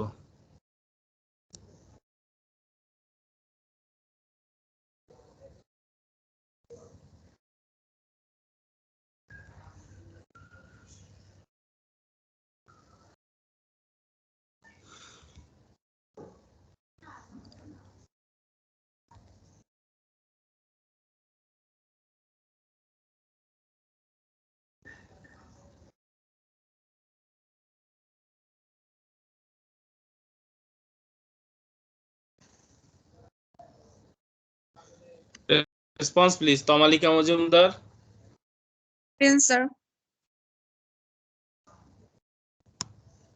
ওকে done. Tanvir Rahman Niloy, Yes, sir. Okay done. MD Maidul Islam, Yes, sir. Yes, sir. Okay done. S M Shakil Ahmed Rabbi, Present, sir. Okay done. Shilamoni Saha, present sir.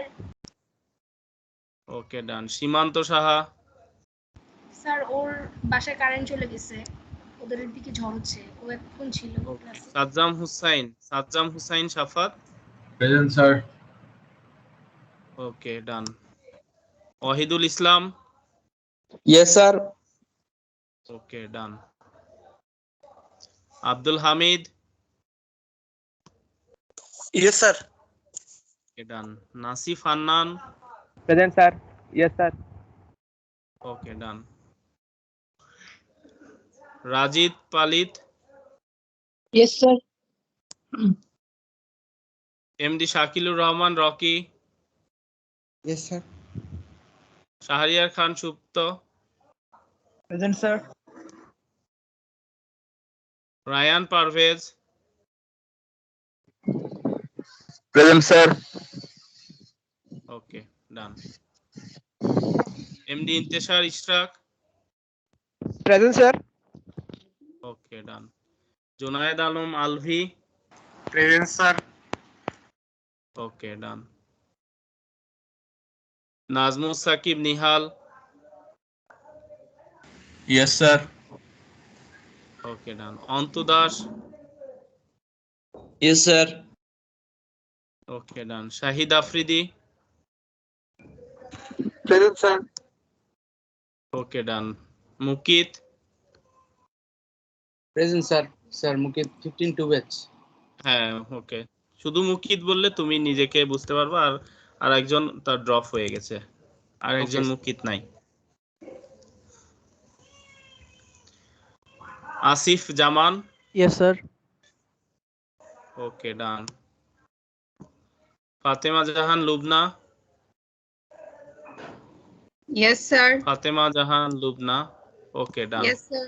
Gourab Deb, Gourab Deb, present sir. Okay done. MD Farhan Javed, yes sir. Okay done. Sadi Mohammad Sifat, Present, sir. Okay done. Tanvirul Hasan Bhuiyan, Yes, sir. Okay done. Sheikh Tanvir Alam,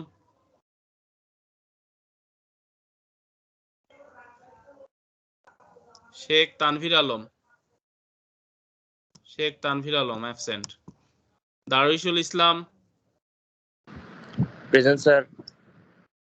okay done. Fahim Zaman, Fahim Zaman, Fahim Zaman absent. Sheikh MD Abrar Faisal, Yes, sir. Okay done. MD Ekramul Haque, yes sir. Okay done. Sheikh Touhidul Islam, Present, sir. Okay done. Razia Sultana, present sir. Okay done. Kazi Touhidul Islam Samrat, Yes, sir. Okay done. Istiak Mohammad Rudra. Yes, sir. Okay done. Ihsanul Haque. Present, please. Okay done. Mir Iftekharul. Yes, sir. Okay done. Anyone else? কেউ কি বাদ পড়েছো? Sir, Fahim Jaman, sir, ওর মাইকে সমস্যা করতেছে। ফাহিম জামান। ওকে ডান। আর কেউ? So তোমরা preparation নিতে শুরু করো। তোমাদের তাহলে এক্সট্রা ক্লাসের টাইম পেয়েছো এবং এক্সট্রা ক্লাসের পরে নেক্সট ক্লাস মানডে ওয়েনেসডের মধ্যে আমাদের সিলেবাস কমপ্লিট হবে। ওকে, কার কোনো কোশ্চেন থাকলে আস্ক করতে পারো। নয়, আচ্ছা ঠিক আছে, তাহলে তোমরা লিভ নিতে পারো। আসসালামু আলাইকুম স্যার। ওয়ালাইকুম স্যার আসসালামু আলাইকুম। আসসালামু আলাইকুম। সালাম। ওয়ালাইকুম